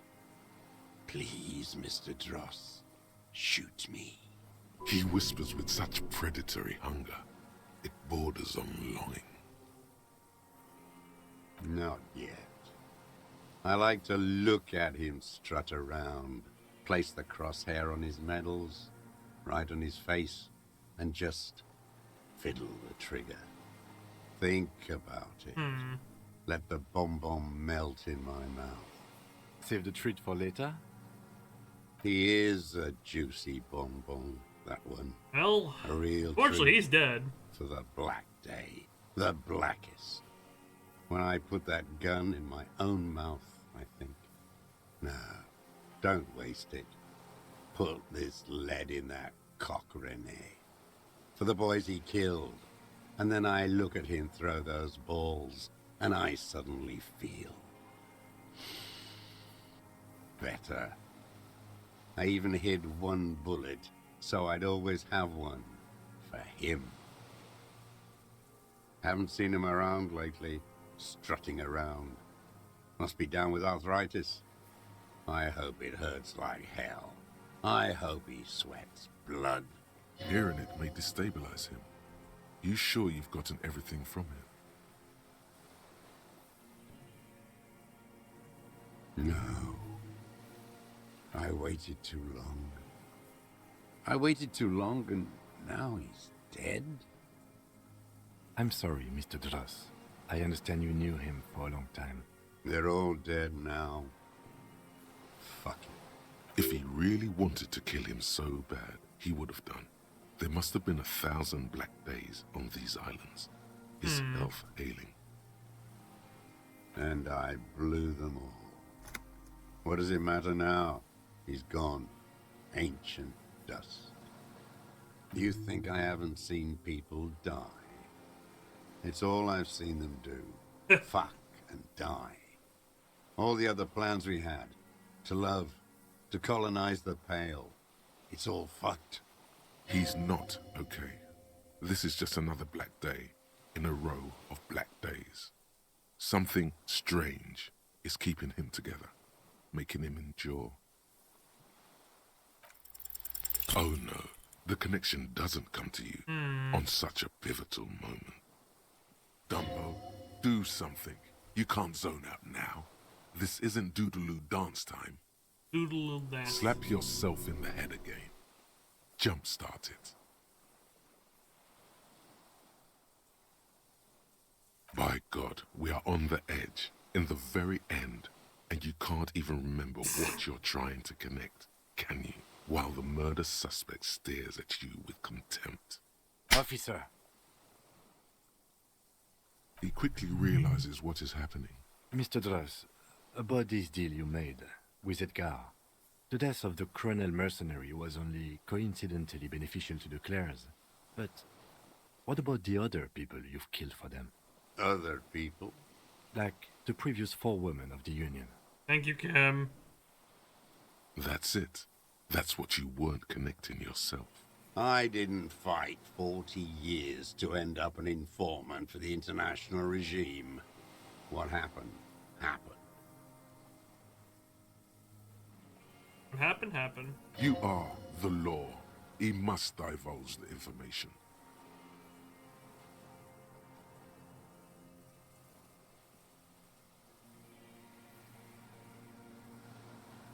Look who's up. From the drunken stupor.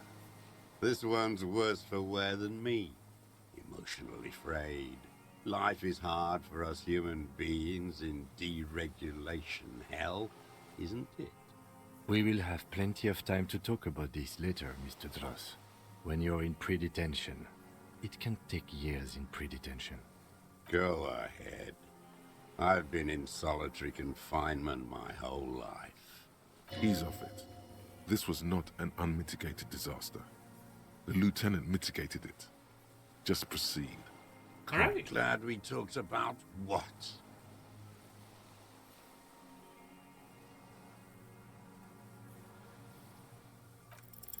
For a 60-year-old man with stomach trouble, who spent his entire life alone on an uninhabited island, he seems surprisingly fit.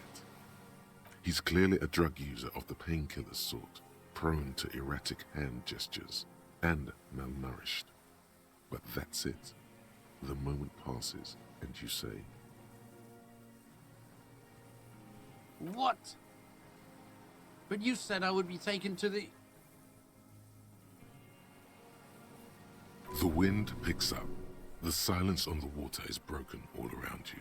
Little shivers of waves appear. The lieutenant continues, like an incantation. Your wayfarer rights have been suspended. Information provided to the officers on the scene will be used against you by the prosecution. You will be given legal counsel within 1 week and must face court in 44 days. Do you understand? Do you understand? But... Do you understand, sir? No, I don't want to. I have to stay here. He's not afraid of jail. He's afraid of something else. Like parting from a loved one. Your confirmation is not required, sir. Now on to the boat. You thought you heard something, but it's just the reeds. Orf. Maybe we could all fit in there. Not really. We could escort him to the pier, then either one of us can take him inland while the other stays here, but... But then, who watches him while you're coming back here? You come back for me? How about I go and send a boat back for you? What is this farce? This is a fucking farce. I can't. Lillian, you could ask her maybe.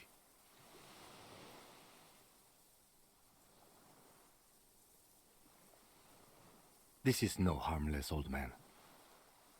This fucking world. This world. What is this? No, it would take a whole day on this island. You go and transport the prisoner. I'll be here. I can escort him to the pier with you. This world? What are you talking about? Is this... us? The wind is cold from the east. Your skin is crawling suddenly. Oh. Oh, he's rocking.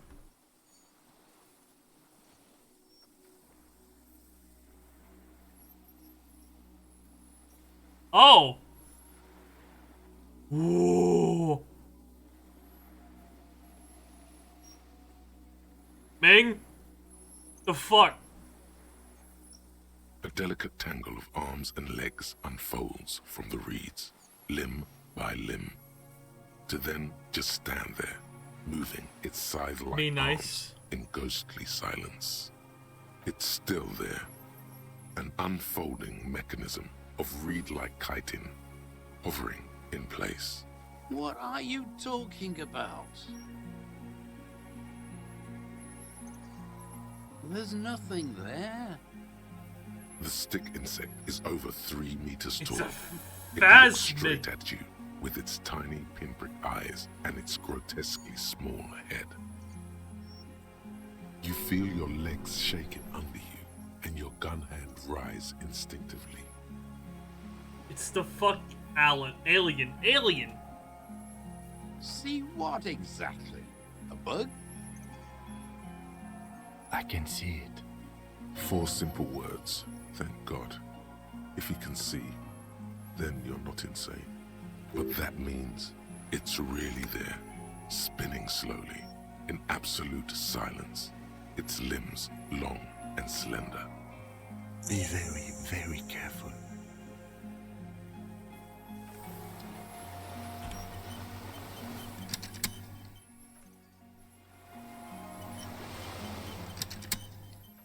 Oh god, give me an autosave.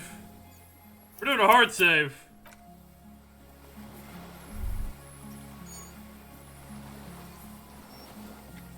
Hello there, buddy. The creature stands on long stilt-like legs, antennae hanging from its head How's it like going? a woman's hair, white and curled at the tips. It is no more than 5 steps away from you. Reed-like tufts stick out of its joints. As the insect moves its forearms, it produces a faint hiss, like a reel-to-reel machine spinning after the tape breaks.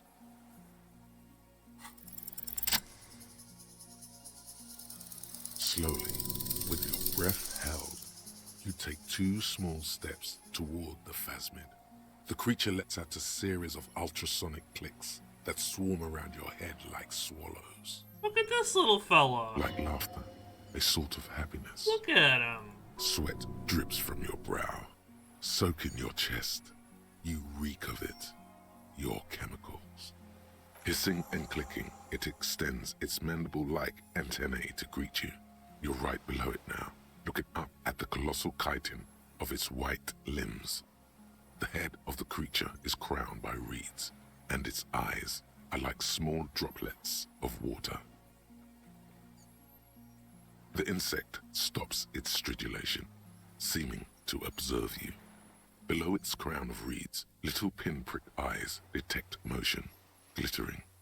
The world stands still around you. No, stop. Be afraid. As you do, the invertebrate comes to life, its limbs moving independent of each other, as if each has a mind of its own.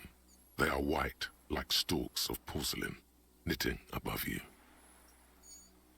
No reply. A total ancient silence comes from its mouth, along with what appears to be some kind of foam. The stridulations of its limbs continue all around you. You were right. Little bubbles form on the mouth parts of the creature, on its segmented lower lip. It looks to be foaming, slowly. The foam is white, then yellowish. Bug. Careful. It may be poisonous.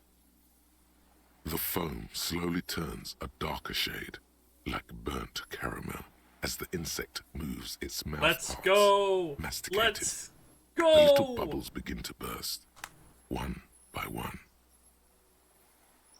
Come on. I exist. So am I. I was born to detect sucrose rewards and semiochemicals. What were you born to detect? Was born to detect you. Yes. No one detected me for such a long, long time. For thousands of years. I dithered, out of sight. Trapped myself in greenery.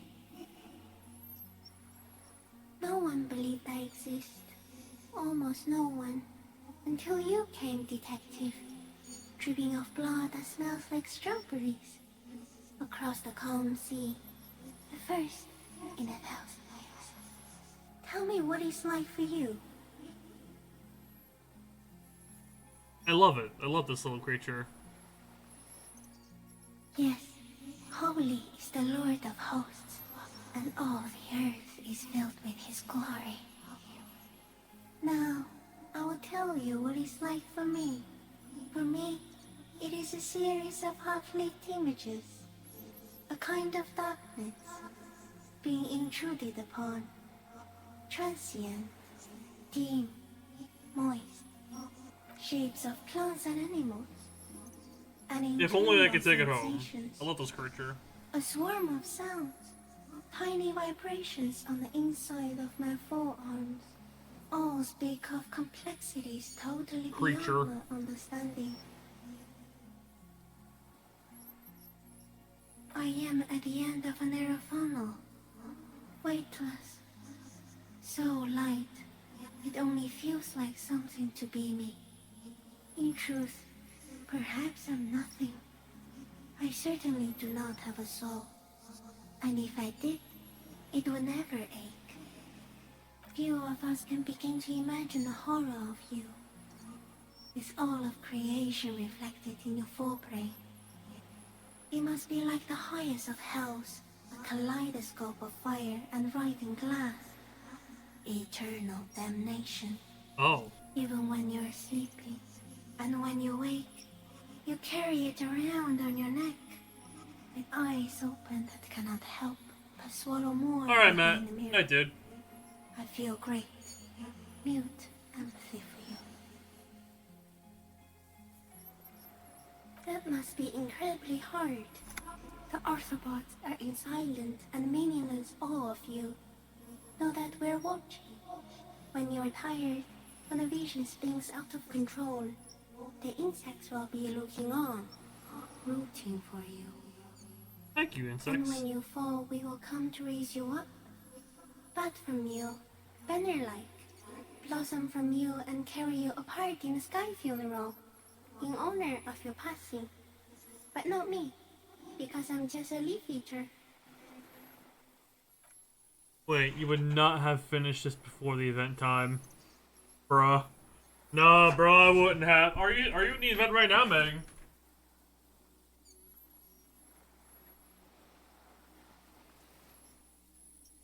No. Bruh.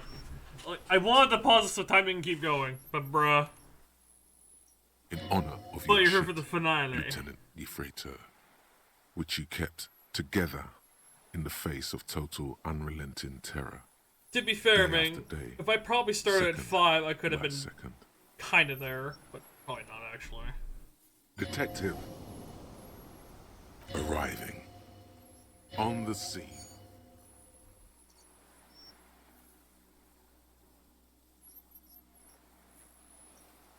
No, you're awake.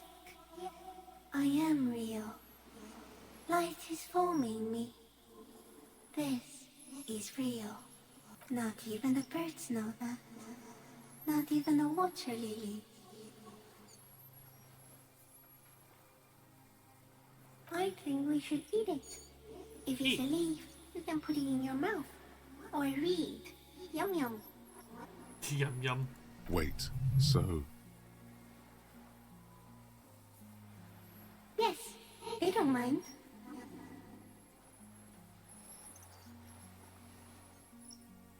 Yes, I once cloned myself and ate the little ones. It was winter, and I woke up at the wrong time. It was an accident. What exactly are you? I am an unknown species of the order Phantasmadia, endemic to the Insulandian Insula. For the last 350 years, I have hidden in plain sight, masquerading as the reeds, molding, cloning myself, unfolding at night to play with trash bins and boys. it may have unknown, dangerous biochemical characteristics that help it maintain its camouflage. No one unnoticed by the first settlers and the land surveyors of the suzerain. Also, by the soldiers of the revolution and officials of the occupation. Huh. Even the Seminese islanders who came here first, but did not stay, have not seen me. I have stayed hidden through 4 forms of government and 2 scientific revolutions, until I was accidentally discovered by a detective of the citizen militia in Rebelshaw, district of Martinez, March 51. Yes, I do not have a starter display, so I use a neurodegenerative element to aid in camouflage. Do not worry. It is only destructive over long periods of time. Oh. The deserter. He's been here for a long time. No, you are. The moral of our encounter is, I am a relatively medium life form, while it is you who are a total extreme madness. A volatile simian nerve system ominously new to the planet. The Pale too came with you. No one remembers it before you. The Nidarians do not.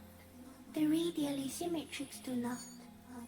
There is an almost unanimous agreement between the birds and the plants that you are going to destroy us all.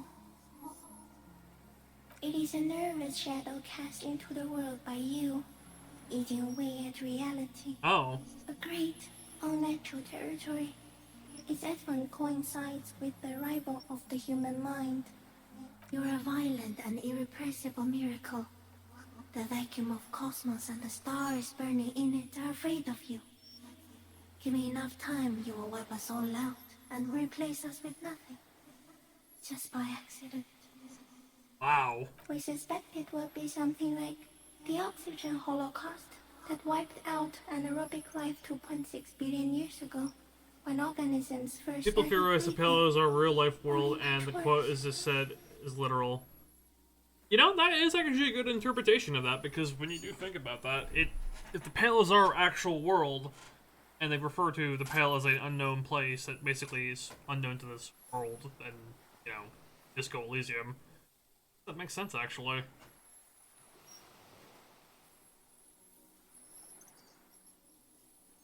Like, you close the game, and huh. Everything your eyes can It's kind of like a... behind a nose mirror. What if you blink? Huh. Are we still here? Please don't blink. What if he misplaces us all one day, or just forget?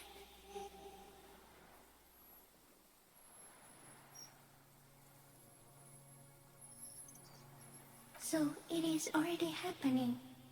Soon, one of you will close your eyes and open them to see that none of this ever existed. Kim, am I having a violent epileptic seizure? It doesn't look like that, no. No. What's going on?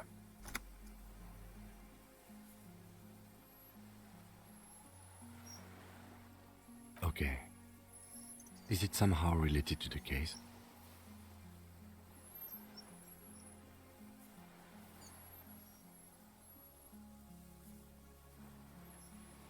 I think we should take the picture, and then you should back away from the unstudied species.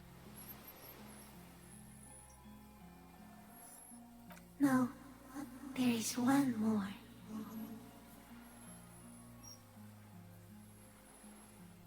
Thank you.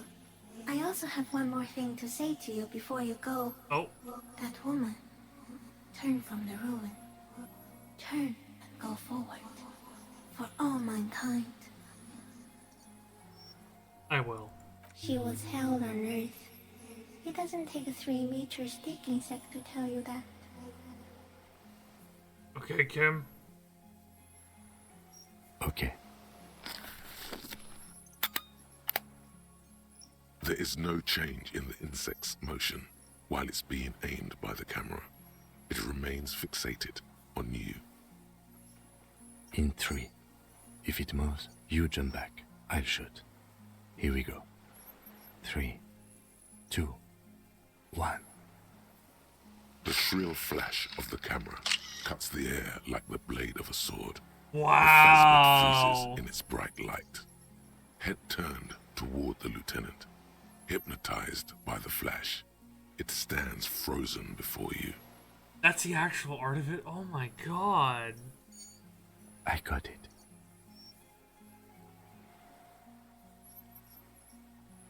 The limb before you is incredibly light, like eggshell. It's much lighter than a reed. You feel a soft push could tip the creature over. Its hollow exoskeleton collapsing. Warning!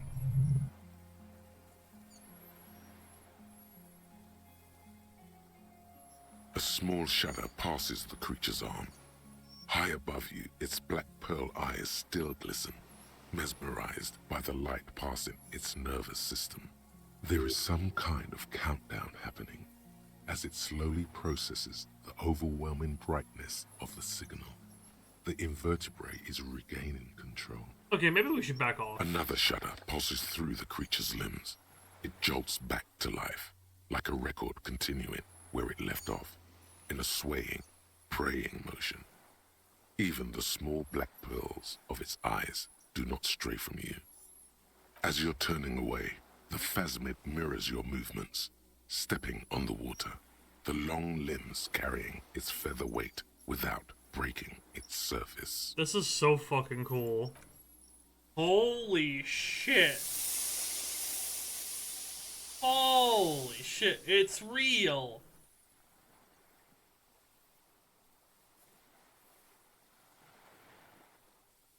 And just like that, it's gone, skating away across the sea's calm mirror like a skipping stone. It's real life. It's really real, bro. On the water. Holy fuck, man. And something under it, in the place it stood, bobbing there, among the reeds, a collection of items. It's gone. Aloha is the Phasmid canonical. Apparently, yes. Like a water strider. Only, I've never seen anything like that in my life. Looks like a nest of some sort. We should have a look. What now? In some kind of strange, semi-catatonic state. Our suspect is not looking so good. We need to check on him.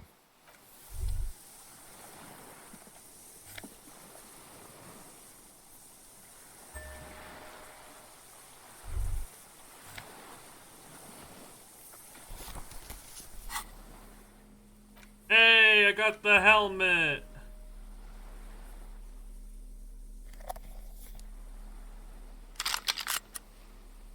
God, that looks terrifying.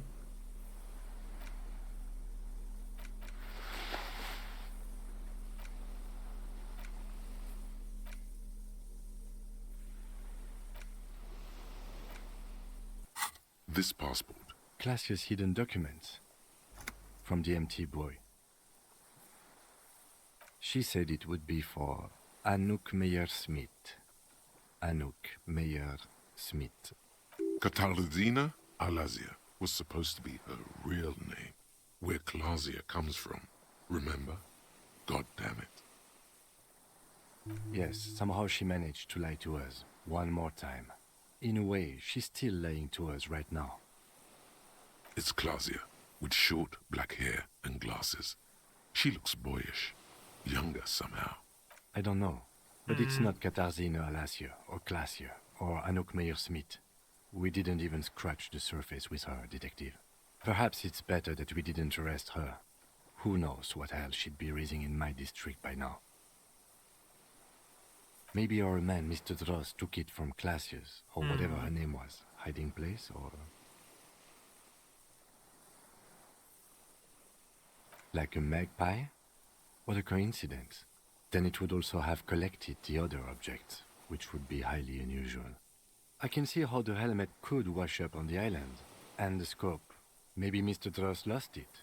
But to seek this out would be very unusual behavior for an arthropod.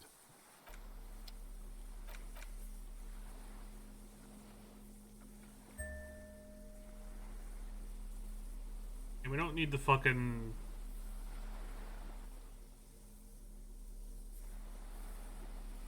Let's, put on...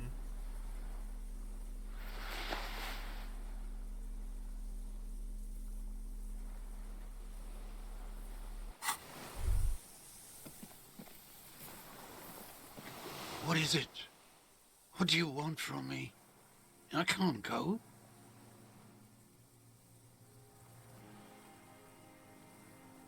See. The ad streams have been...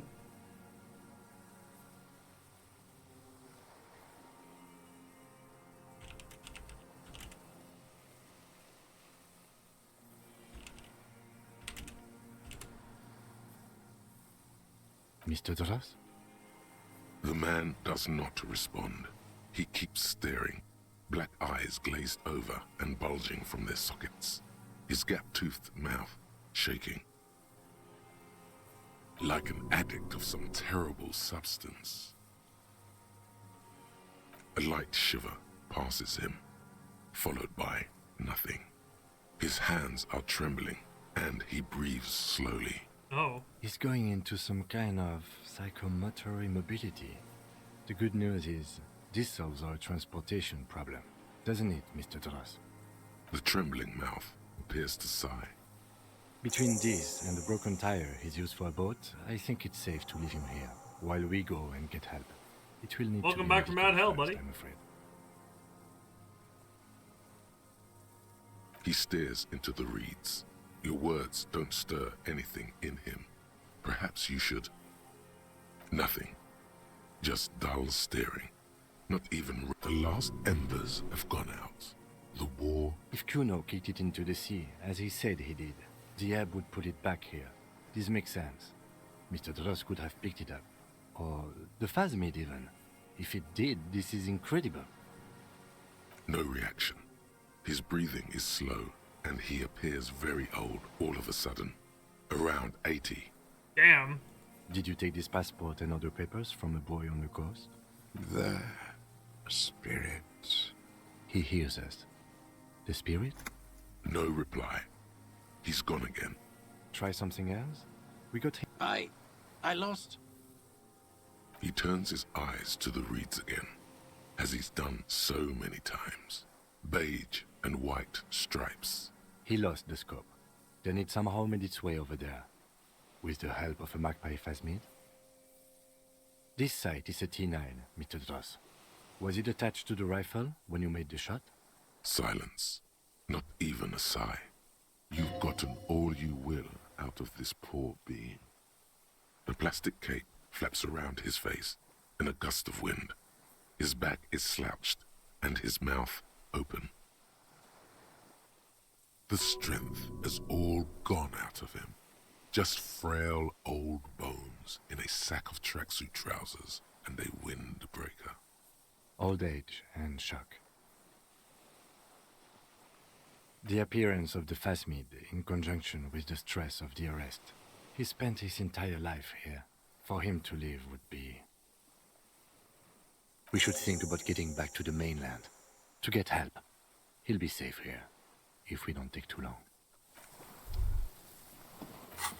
Okay, back to mainland, boys. We did it. We saved this Disco Elysium. Shit.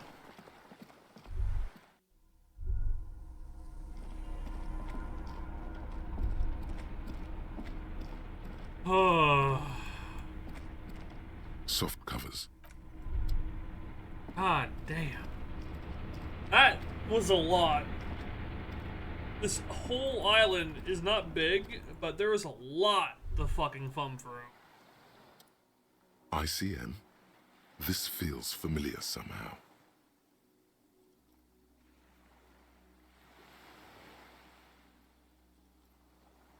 It does. The RCM may descend from the ICM. It's impossible to say. It was chaos after the war. The name was good for getting people to join us. Revachol West was mostly workers and criminals. Nice political thoughts rush through your neocortex. A mediocre athlete would pant from dragging around his body on a busted crutch. But not you. You're thinking about politics, with blood dripping down your thigh. This is better preserved than the others. You can still read the sign. No, an upside-down star. With its horns in the sky, the symbol of the commune. Insulindian Citizens Militia. It's the official name of the Communards Army, the black and white army of the revolution. Sounds an awful lot like. No, that's the uninhabited archipelago. A DeLorean-era symbol of Insulinda, known as the face in the sea. After 44 years? That's not nearly enough to hide what happened here, Lieutenant Gefreiter. One of these barrels was still leaking fuel, as you saw. The city is full of things like this. Old bullets, guns, fuel. Hold on.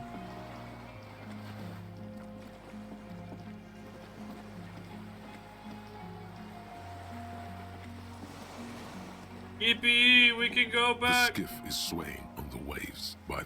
Let's. We are done here. The skiff rocks gently under your weight as you get in. The ride back is uneventful and quiet. 2 men and a woman stand on the concrete square of a nameless village, looking at a small yellow boat as it draws closer. The sea is calm. You reach the jetty and climb out of the skiff. Oh.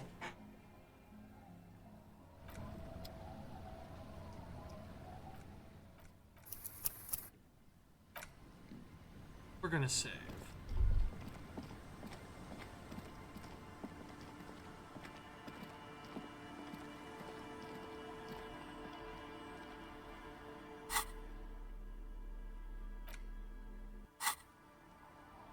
Look what the tide brought him. Oh. Harry, you're bleeding all over the place. You're half dead. Whatever this is, it is completely unimportant compared to what you've just seen. I'd say so. This is the man with sunglasses from the whirling in rags. But where are his sunglasses? That's right. And you're bleeding.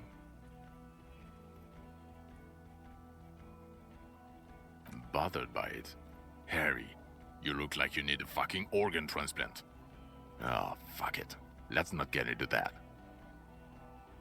We're not forgetting about anything. Look at you. Hello, I'm Trent Heilerstam. I believe we've Oh. met on several occasions. That was the guy reviewing the sign with his son. I'm your goddamn partner, Jean Vicomar, and this is your special task force. Or what's left of it. Special Consultant Trent Heilerstam, Patrol Officer Judith Minot. Hi. We've come to scrape what's left of you off the pavement. Lieutenant Kim Kitsuragi, Prison 57. We've just come from the island, where our investigation led us. We might need your help with something later. As if he recalled that he's in fact a decorated police lieutenant and not a naughty boy. But this is clearly a departmental matter, so I'm going to leave you to discuss it among yourselves. It's good to meet you, Lieutenant Kitsuragi. Ari, we want to help you. Trent, I believe this is where you come in? Oh. I don't quite know what I'm doing here. I was asked to participate as an expert. I think I need to manage your expectations a little. I'm at best an enthusiast in cognitive science. My background is in something else entirely. I engage in neurology on a merely theoretical level. In fact, I should probably get going. No, Trent, it's too late. You're part of this shit now. What have you got to say for yourself, shit kid? What does he have to say for himself? He left you to catch the bullets.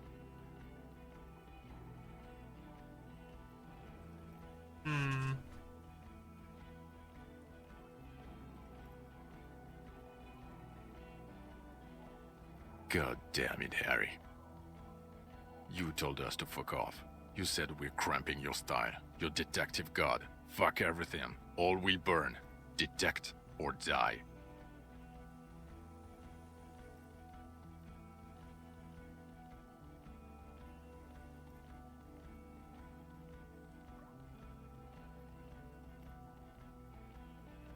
It wasn't like that. Fuck you, Harry. We didn't know there was gonna be a tribunal, did we?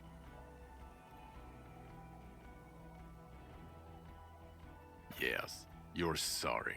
You're the sorriest cop who ever lived. Nothing has changed, Harry. I've heard this repentance shit a million times over.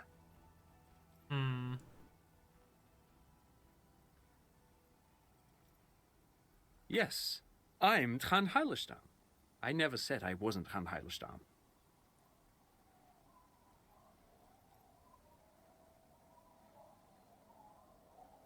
Mikhail? Mikhail's my son. His son? What a joke. Everyone is lying to you. No problem. Again, I was asked to share my take on some of the more French academic theories developed in Königstein in the 30s. For example, partial psychotraumatic amnesia, group personality theory. He's here to see if you're insane. He is smart. Let's move on.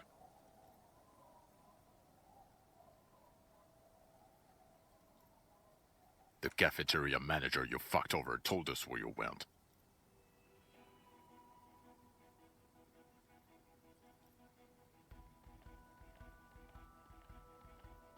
And people on the street helped us too, with your whereabouts. Of course. You're a legend among the drunks, Harry.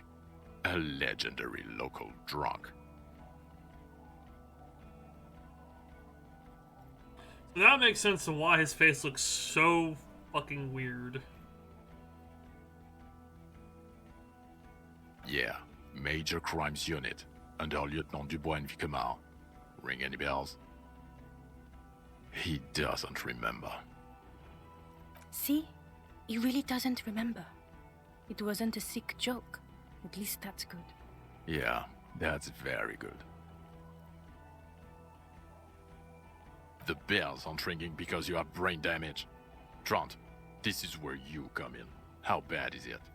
Well, he doesn't have visible tremors, he talks without slurring, he can drive a boat, he's standing, reasoning. All good signs, but complete retrograde amnesia, episodic and semantic. Meaning, you forgot both who you are and the definitions of money, Isola, Pell, and so on. As displayed in a station call, our interactions with him, and I don't want to be a snitch, but also mine with him before when Harry did not seem to know who I was. It's all very interesting. Interesting? Yes, interesting. I have my theories, but I would like to hear Harry's thoughts first. Harry, what do you think happened to you? Neurologically, psychologically, and why not socioeconomically?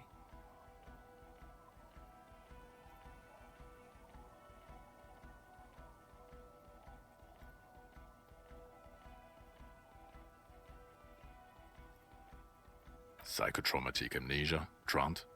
I can go for that. Shit kid is a broken man. Always has been. Who isn't? I know I am. But you know what? I keep my shit together.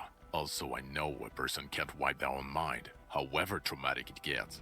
That doesn't happen. You're lying, or insane, or both. But Detective Vigmer, he has blanked out before. I have? Yes, a couple of times. After some of the more serious benders.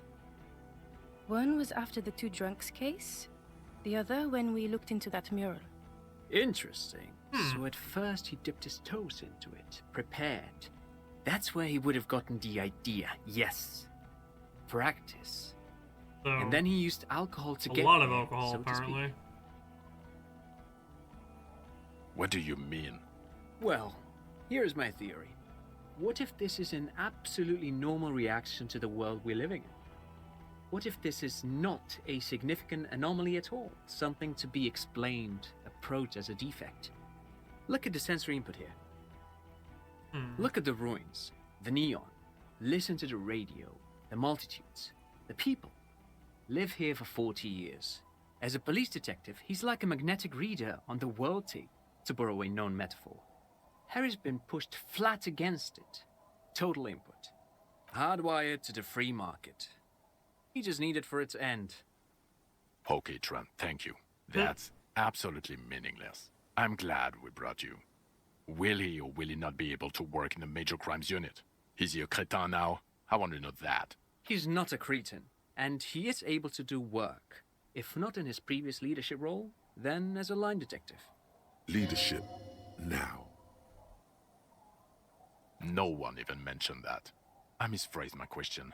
It should have been, is he able to put his clothes on and use the body? Or do we need to get him on a disability pension? Disability pension? They can keep that pension. You're rock solid. You can put your clothes on hard. Now nothing. Now we're just going to stand here. Free money, baby! No. Now we discuss that. What the fuck did you do to a motor carriage? Why is it there, Harry?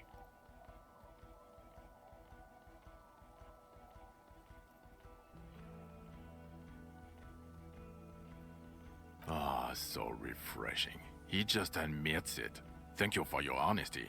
Thank you for destroying 45,000 real of police property that's coming out of everyone's payslip. It doesn't matter. Your badge, Harry. Show me your badge. In a rush to demonstrate your badge, your eager fingers can't sustain a grip on the smooth plastic, and the badge slips out of your hand.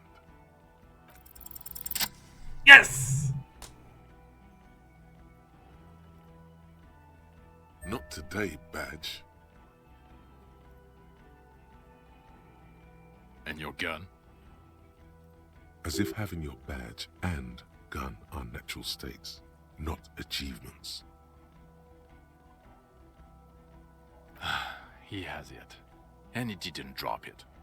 You're drunk like a bum, Harry. Put that thing away before you kill someone.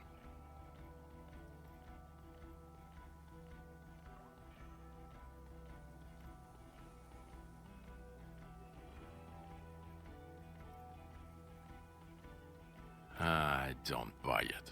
Why do you smell like a corpse then, huh? He's wounded.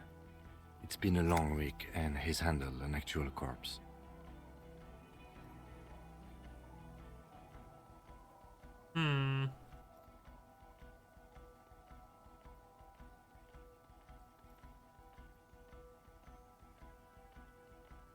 A bit of a week? You're drunk, and you let a suspect escape, a certain Clasier, because you were too drunk to assess a flight risk. We've read the report, Sari. Lieutenant Kitsuhagi's. We know.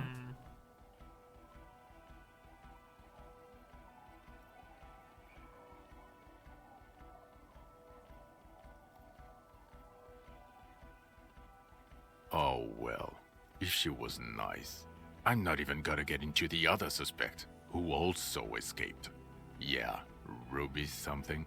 Or the fact that you're Everclare's little peony now, doing I don't know what for him. That's small-time stuff. That's nothing.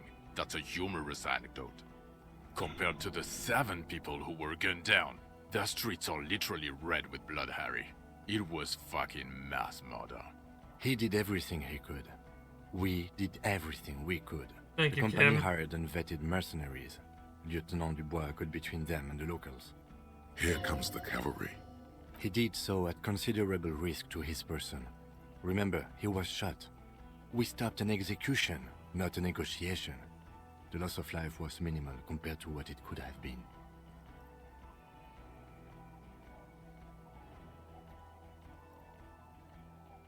Don't make this harder for yourself.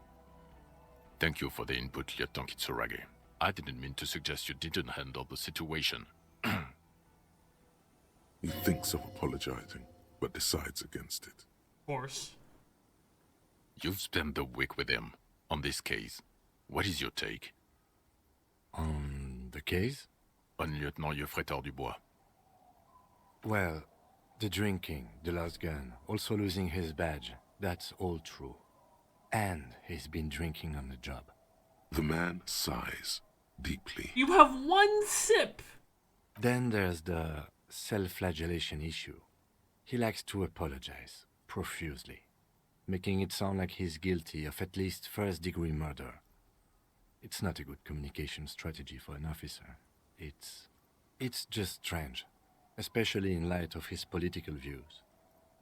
Detective Dubois is, as you may know, a true blue moralist, a man of the center, not prone to political outbursts, which is commendable, but also at odds with his behavior. Don't call me out like that, Kim. And then there's the motor carriage in the sea, and the drugs, of course. Some kind of anti-radiation drug he uses to induce visions.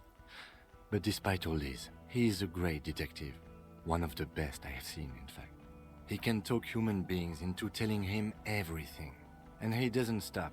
In all the time I've spent with him, he has not once stopped pursuing leads, however far-fetched and tangential. He is tireless, madly driven. He actually kept track of when I did drugs. Holy fuck. And the drinking. Well, except that one time when he stopped to sing karaoke, which by the way was a valiant effort. He really sang his heart out. Yeah, it was what it was.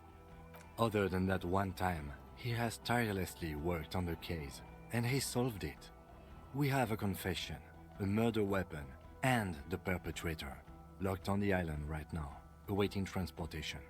He apprehended a straggler who stayed hidden for 50 years, ever since the revolution, who's probably committed other murders over those years. Oh, and he also discovered a new species. A new species? A colossal stick insect. It was on the island, camouflaged as the reeds. It unfolded from the reeds. I think we may be dealing with the Insulindian phasmid. He takes out the photo of the phasmid and shows it to the officers across the yard. The wind blows, flapping the glossy rectangle in his hand. As you can see, it's about 3 meters tall. In fact, we think it may be the largest land invertebrate ever discovered. Fucking hell. Is this somehow connected to the case? Sort of just happened. The killer did not seem to be aware of the phasmid's presence, exhibiting a strange, atypical dementia. He fell into a stupor after its appearance. He became near catatonic. So it is connected. I must say, this is absolutely extraordinary. Oh, hell. I don't even have words for it. The fucking Phasmid helps with it too. Yes. It really does make it hard to fire the drunk. This is a very, very sad man who has just seen something that's made him forget his sadness. Now you make your case. Now is the time. Now or never.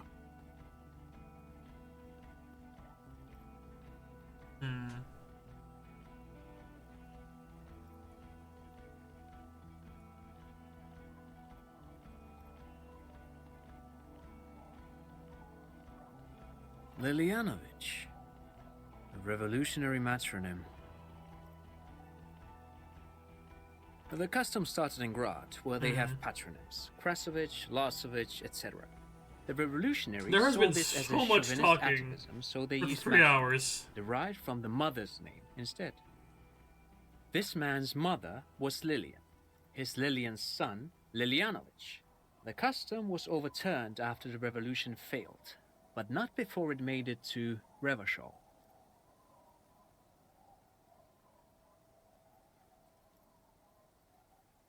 So, it is what a soldier of the ICM would be called.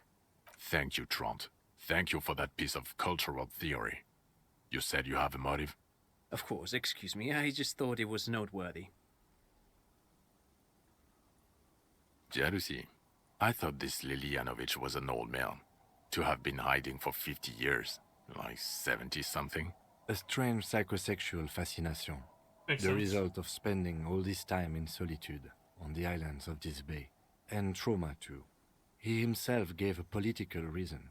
In his mind, he had killed an enemy combatant. Also, we have a sniper's nest with full view of the room in which the mercenary died, right on the island, and 2 officers on the scene that Mr. Dross confessed to. It's a clean win.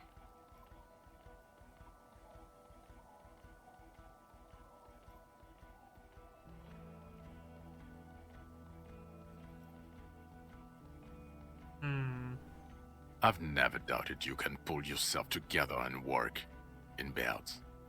Bouts don't last. I can still smell the booze on the wind. Female? What makes you think so? You had to see it. It had the subdued colors of a female. And the nesting behavior too, I think. Incredible. Were there eggs in the nest? Not as far as I could see. There were other things there, though. Actually, you know, this would indicate it was a male. This is far from anything in my field, but I think such nests are called bowers. They are for attracting mates. Must be robust if it can move a helmet with its limbs. Yes. That would be a chiromone. A pheromone that's seemingly beneficial to the host. It usually stimulates the affected nervous system. Not a human's, of course, but perhaps a predator's? Nothing is off the table. But I want to stress this. The find does not have to be connected to the case. The case is 100% prosecutable, without any chiromones. Of course, Lieutenant. Of course. We should treat the case and the Phasmid as completely separate from each other. People are not going to... They're not going to go for this speculation in the constabulary. Yes, but also reed-colored, beige and brown, a little green on the outside. After unfolding from a single stalk, it still retained parts that looked like reed tufts on its limbs. Incredible. The PR value of this is exceptional. Carp discovers new species. Maybe even discovers the Insulindian phasmid. No, that's too much. This would really help with some of the problems we've been having. Absolutely, this is great. This does not say vigilante murderers to me at all. This says science, news, human interest. You know, it's a really good thing you have that photo. Thank God. Without it... You're doing good here. Perhaps only for a moment, but still. Quit while you're ahead? Or no? This is a conversation for when we are no longer out in the open. In Martinez, where Evrart and Edgar Clare have ears everywhere. And eyes, too. Your return from the island must not have gone unnoticed. Understood, of course. But a case against Everard would be big. I would prefer not to partake in anything union-related for political neutrality. Yes, yes. Fallen through a gap in a boardwalk. Drunk. The body was transported to Precinct 41, our morgue. I had Tilbrook and Mullins take care of funeral arrangements and family stuff. You're not the only cop in the world, Harry. This all comes back to us.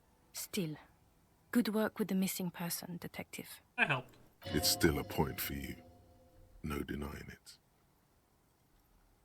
I don't know what a doomed commercial area is. Why? That's not what you were supposed to do here. There was a possible witness in there, and it was close to the crime scene. He was just chasing a lead and ended up advising a local shopkeeper. It was okay. Of course. Call it community outreach, right? I help. Dodged the bullet there. For a moment it seemed like you were just wasting time. I'm gonna avoid that one. I don't want to, but you discovered a new species and solved the murder. So I have to. Jude? Anything that ends the trial is okay with me. Agreed. The public relations potential of this is too valuable to let go. Mr. Dubois. We have vehicles in the square, and the perpetrator needs to be taken into custody. Let's go. Now you will finally get to know who you are. There we go. The man looks westward, impatiently. Who are you? You're a gym teacher, Harry. Well, obviously you're not a gym teacher anymore, but... Before you were a cop, you were a gym teacher in Coron. Oh. It's getting really cold outside. Should we maybe... Harry, it explains everything. The running around, the jumping, the bicep girth, your inexplicable facial hair. Oh my god. Your love of retro-style dance music. How you're able to perform a 360-degree spin kick. The incredible stamina output. Also, this guy. Just everything about this guy. God, even this javelin throwing freak hair.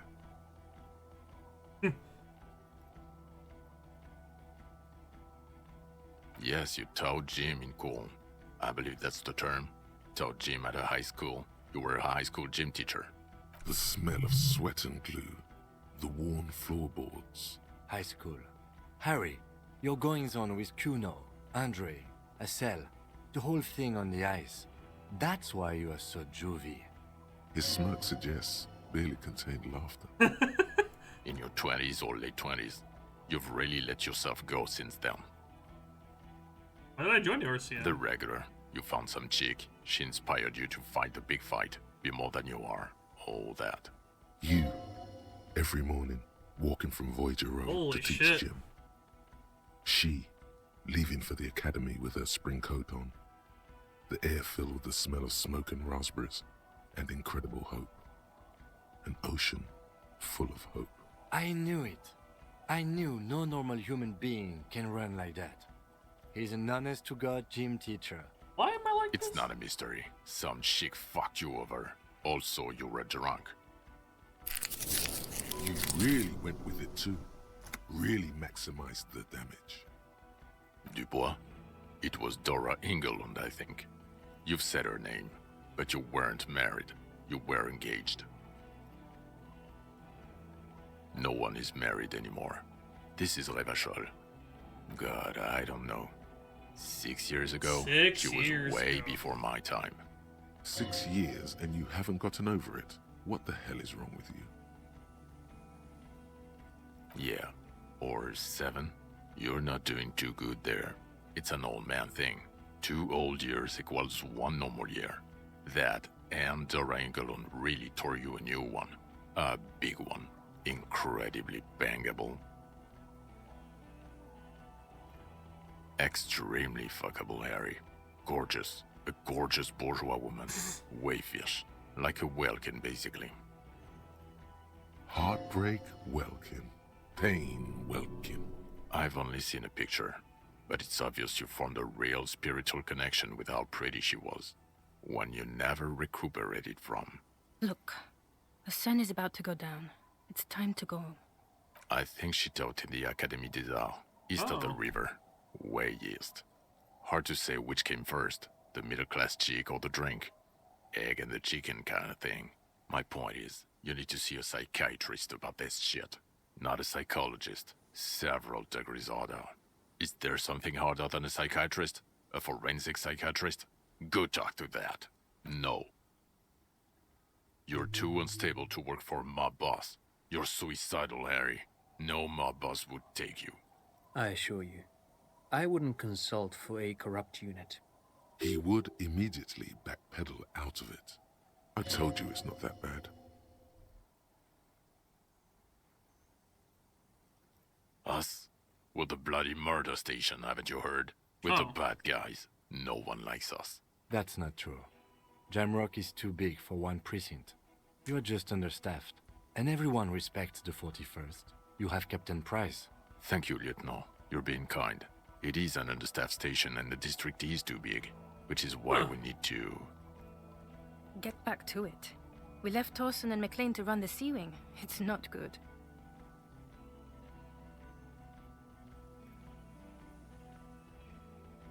Ptolemy Price? He's the son of the old Price, one of the founders of the RCM. He's one of the most highly regarded men in the force. You're lucky. Somewhere under the curved roof of a former silk factory, shaped like a ladybird with 2 chimneys, Police Captain Ptolemy Price sits behind a heavy wooden desk. Resident medic Nix Gottlieb pours him coffee. It's silent in the captain's office. They speak of change, the city, the tension on the streets. They speak of the events of April and the blood on the street. God. There are 4 wings, Harry. A, B, C, and D. We're in C. It's made of losers and clock punchers. You and I reconceptualized it as a task force. It was a mistake. There's also a lot of outside help involved, not only me. Other losers too. He's anything but a loser, although he would like to be seen as one. It's cooler that way. Mac the Torso Torsen and Chester McLean. They're not fit to run a wing. Believe me. Things are shaky as it is. So he remembers that. Yes, there may have been a raid on some churches. It wasn't good press. Shooting up churches never is. I was out of town, to be clear. Our enemies were hiding in a church, to the best of our information. That's it. I'm not talking about this anymore. Your security clearance is shit tier right now. You have to wait for it to go up. He's upset. He means it. The RCM and its enemies will not be discussed on this coast. Okay. It's not the bloody murder station. It's an old converted silk mill with green desk lamps and a coffee corner. A lot of good people work there. Hard. Every day. Jamrock is the largest ghetto in Rivershore. Faubourg, technically, but it's divided into 11 districts. Jesus. Jamrock only has us. Oh God. The press will blow over. Jamrock is lucky to have you, and it's often considered to be the greatest of the districts. You're lucky to have it. Thank you again, Lieutenant. Who is Lena? Well, good luck finding her once we get back. She and her husband were conducting the search for the Phasmid. It's their discovery, in part. I'm sure we'll find them. They should know as soon as possible. It would do you good to deliver some positive news for a change. She is going to be over the moon. Watch out, or she'll faint. Well, first I will go back to my station and write the most detailed report anyone has ever seen. It will have to be good to cover all these. Then I will have a serious talk with my captain. Detective, we just stopped a small-scale war. Something is happening to Revachol. I don't know what yet, but it's going to be a hard spring for the RCM. We need to get ready, infiltrate, investigate. Talk to Captain Price? I'd rather not ruffle the feathers of 2 captains with my doom-mongering.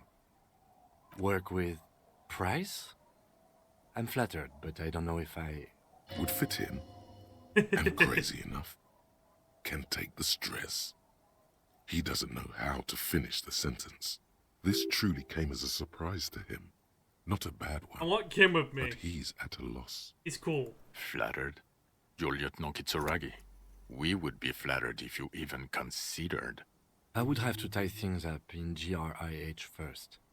But, I mean, whatever is coming, Jamrock will be more central to it than the harbor. And we also have a huge caseload, Lieutenant. Piles that we need to get back to. Mountains, even. I do like the sound of that. Recruit Detective Kim Kitsuragi. Hell yeah. He's really considering it. Alright. The end. Fuck it, let's go. Trump brought his motor carriage. It's a 20-minute drive to Jamrock. Under the afternoon sky, the great district hums. A chessboard of wooden houses, 80,000 living souls, and chimney stacks. Oh, we're here, Fire trucks boys. as far The as end. the eye can see.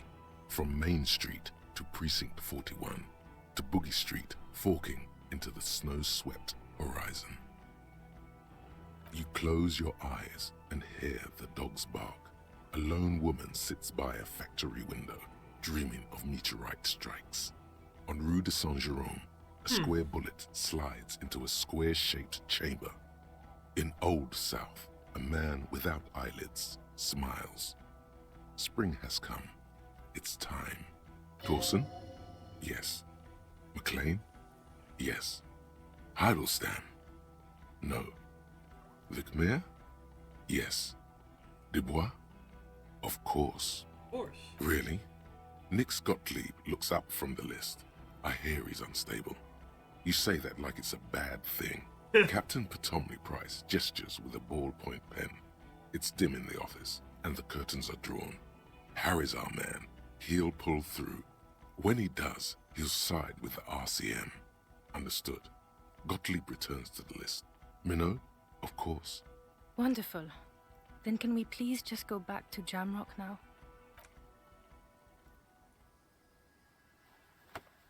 Kim! Oh, we did it!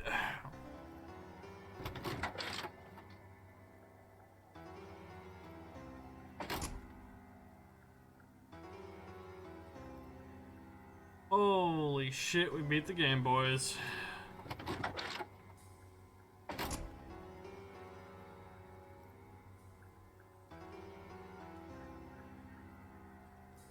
I'm very much bleeding. Please send help.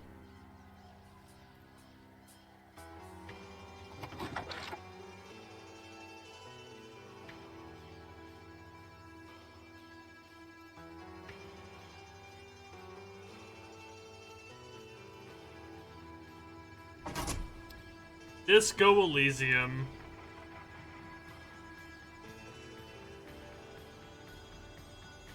Oh, we did it! Beat Disco. Holy shit.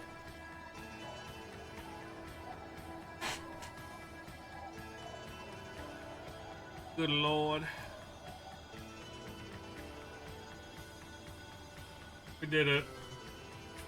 We did it. Hard to believe, but we did it.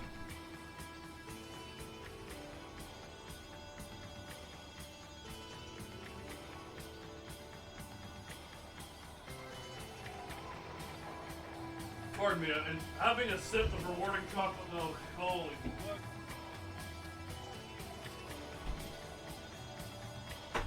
We did it. Penis monkey. Why'd you say penis monkey?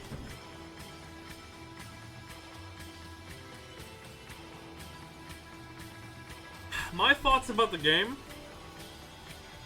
I thoroughly enjoyed my first playthrough. I'm surprised from how you said it, Ming, that I got the best result. It is 10 out of 10. It is definitely 10 out of 10. I'm surprised I got the best result on my first attempt without looking anything up. Like, I was blind into this. Granted, that last day was very fucking tight, not gonna lie.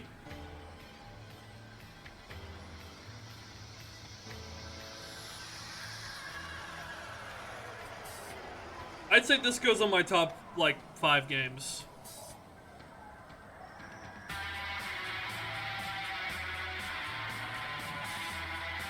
It's very seldom I have a game that inspires me to look at writing and use my brain to solve shit. Now, granted, I had a few moments where I was just clicking every dialogue, but that's because I had to untrain my brain. But this game is really fucking good.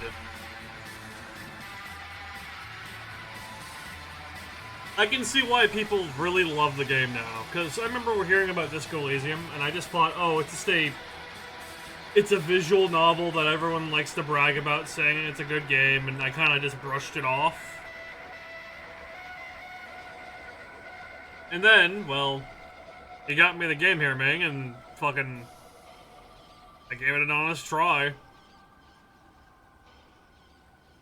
It's really fucking good, like, really fucking good.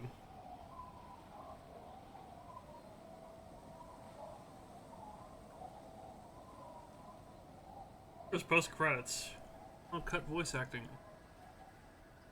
Nick Goodman. Oh, wow.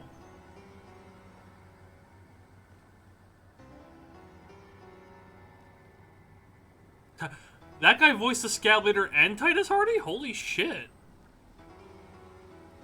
Lucky... A lot of good voice talent in this game as well.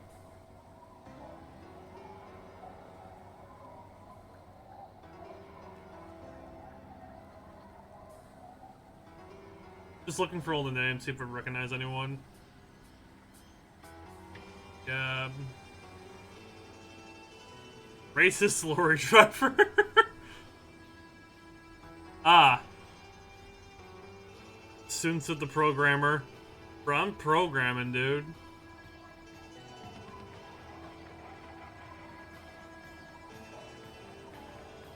Like, I'm just running through my head of everything that's happened in this game. And honestly, it felt very tense knowing, after I learned about the tribunal, I was like, oh, fuck. Maybe I shouldn't fuck around. I should really crack down on that case. Meanwhile, me trepidly going through the church, trying to get Kim to hit the boogie woogie. Doing the last fucking major lead with Rudy on the literal last couple in-game hours before the tribunal goes through. Holy shit.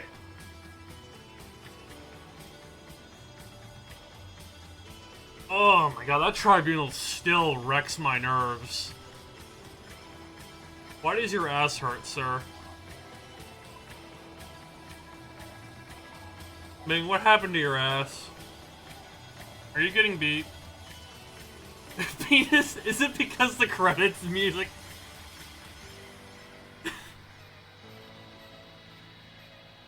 Oh, that is a monkey sound, actually.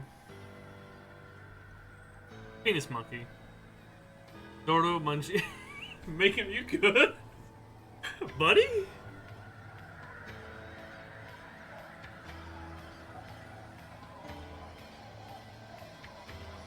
Sir, are you having a stroke? You can tell me.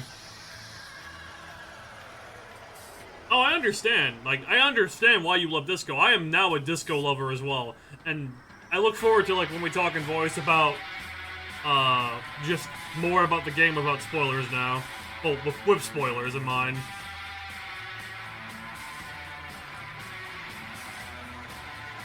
Like, fuck, man. I can see why people fucking love this game. I love the game too now. Like, this shit's really good. It's ironic. I spent another month playing a game I kind of felt I was like not gonna sure, like, you know, I wasn't gonna be sure if I was gonna enjoy it, because last year I played Cyberpunk 2077. Loved that game. That game has phenomenal writing too, and is fun to play. And now I have Disco this year. For like, oh fuck, this is good. Okay, this is fucking phenomenal.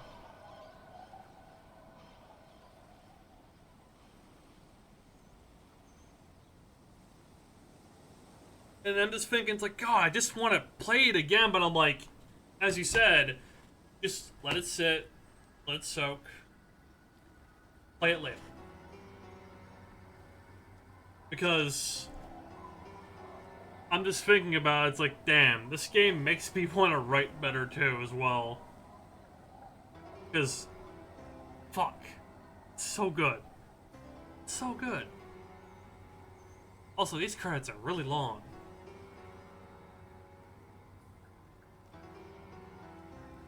I can see why now. And honestly, as I've been like doing stuff in World of Warcraft and writing stuff here and there, it's been actually helping me kind of think about a lot of different things too. Like world building, how to properly articulate how things move, people think. Like the small shit that makes stuff feel more lively. If that makes sense. It's like, fuck. It's really been an inspiration. As weird as it sounds, it's coming from a fucking, you know, a 2-bit streamer. Penis monkey. Dang, I'm gonna hit you with the penis monkey when you least expect it now.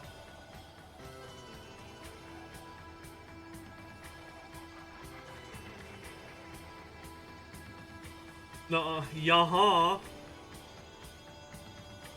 Bruh. And the thing is, it still feels like I did not experience everything getting even the proper ending. Like, there's still a few ends I missed, obviously, in the story.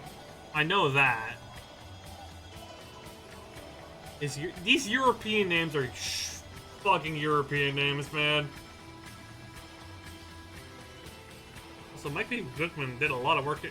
I'm noticing a lot of voice actors actually also worked in the game too, of writing and all that as well. Fucking phenomenal once more. The penis monkey is aggressive.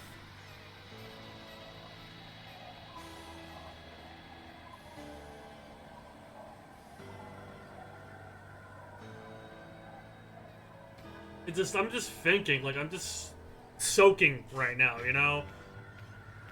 Like, usually I can yap about a game, but this game makes me just sit and think.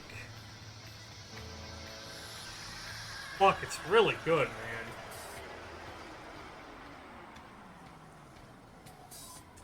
I did. The game silence a yapper and a cell. It does. It fucking does. I will say, I did look up one itty-bitty thing as well, aside from Kim dancing. I want to do a playthrough where I have my Thai talk to me.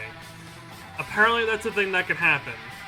And I want to do that for my next playthrough. I want to be the actual schizophrenic detective. Like, I need that.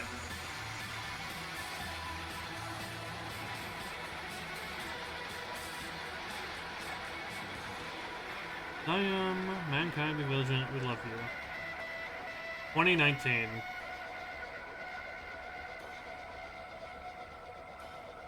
Surprised there's not post-credits or anything, actually.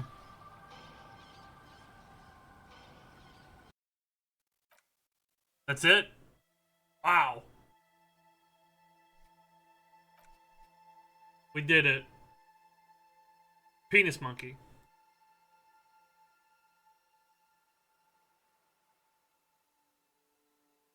That was good. For my first playthrough of the game, I have 33% of the achievements. Bro, you got me literally saying penis monkey now, bro. I can't get the penis monkey out of my head.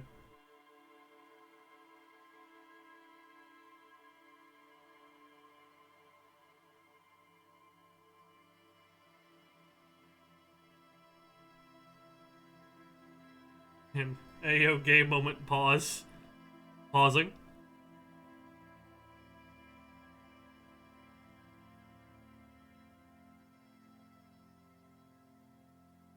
I'm resuming.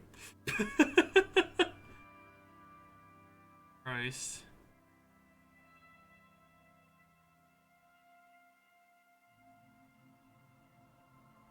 Man.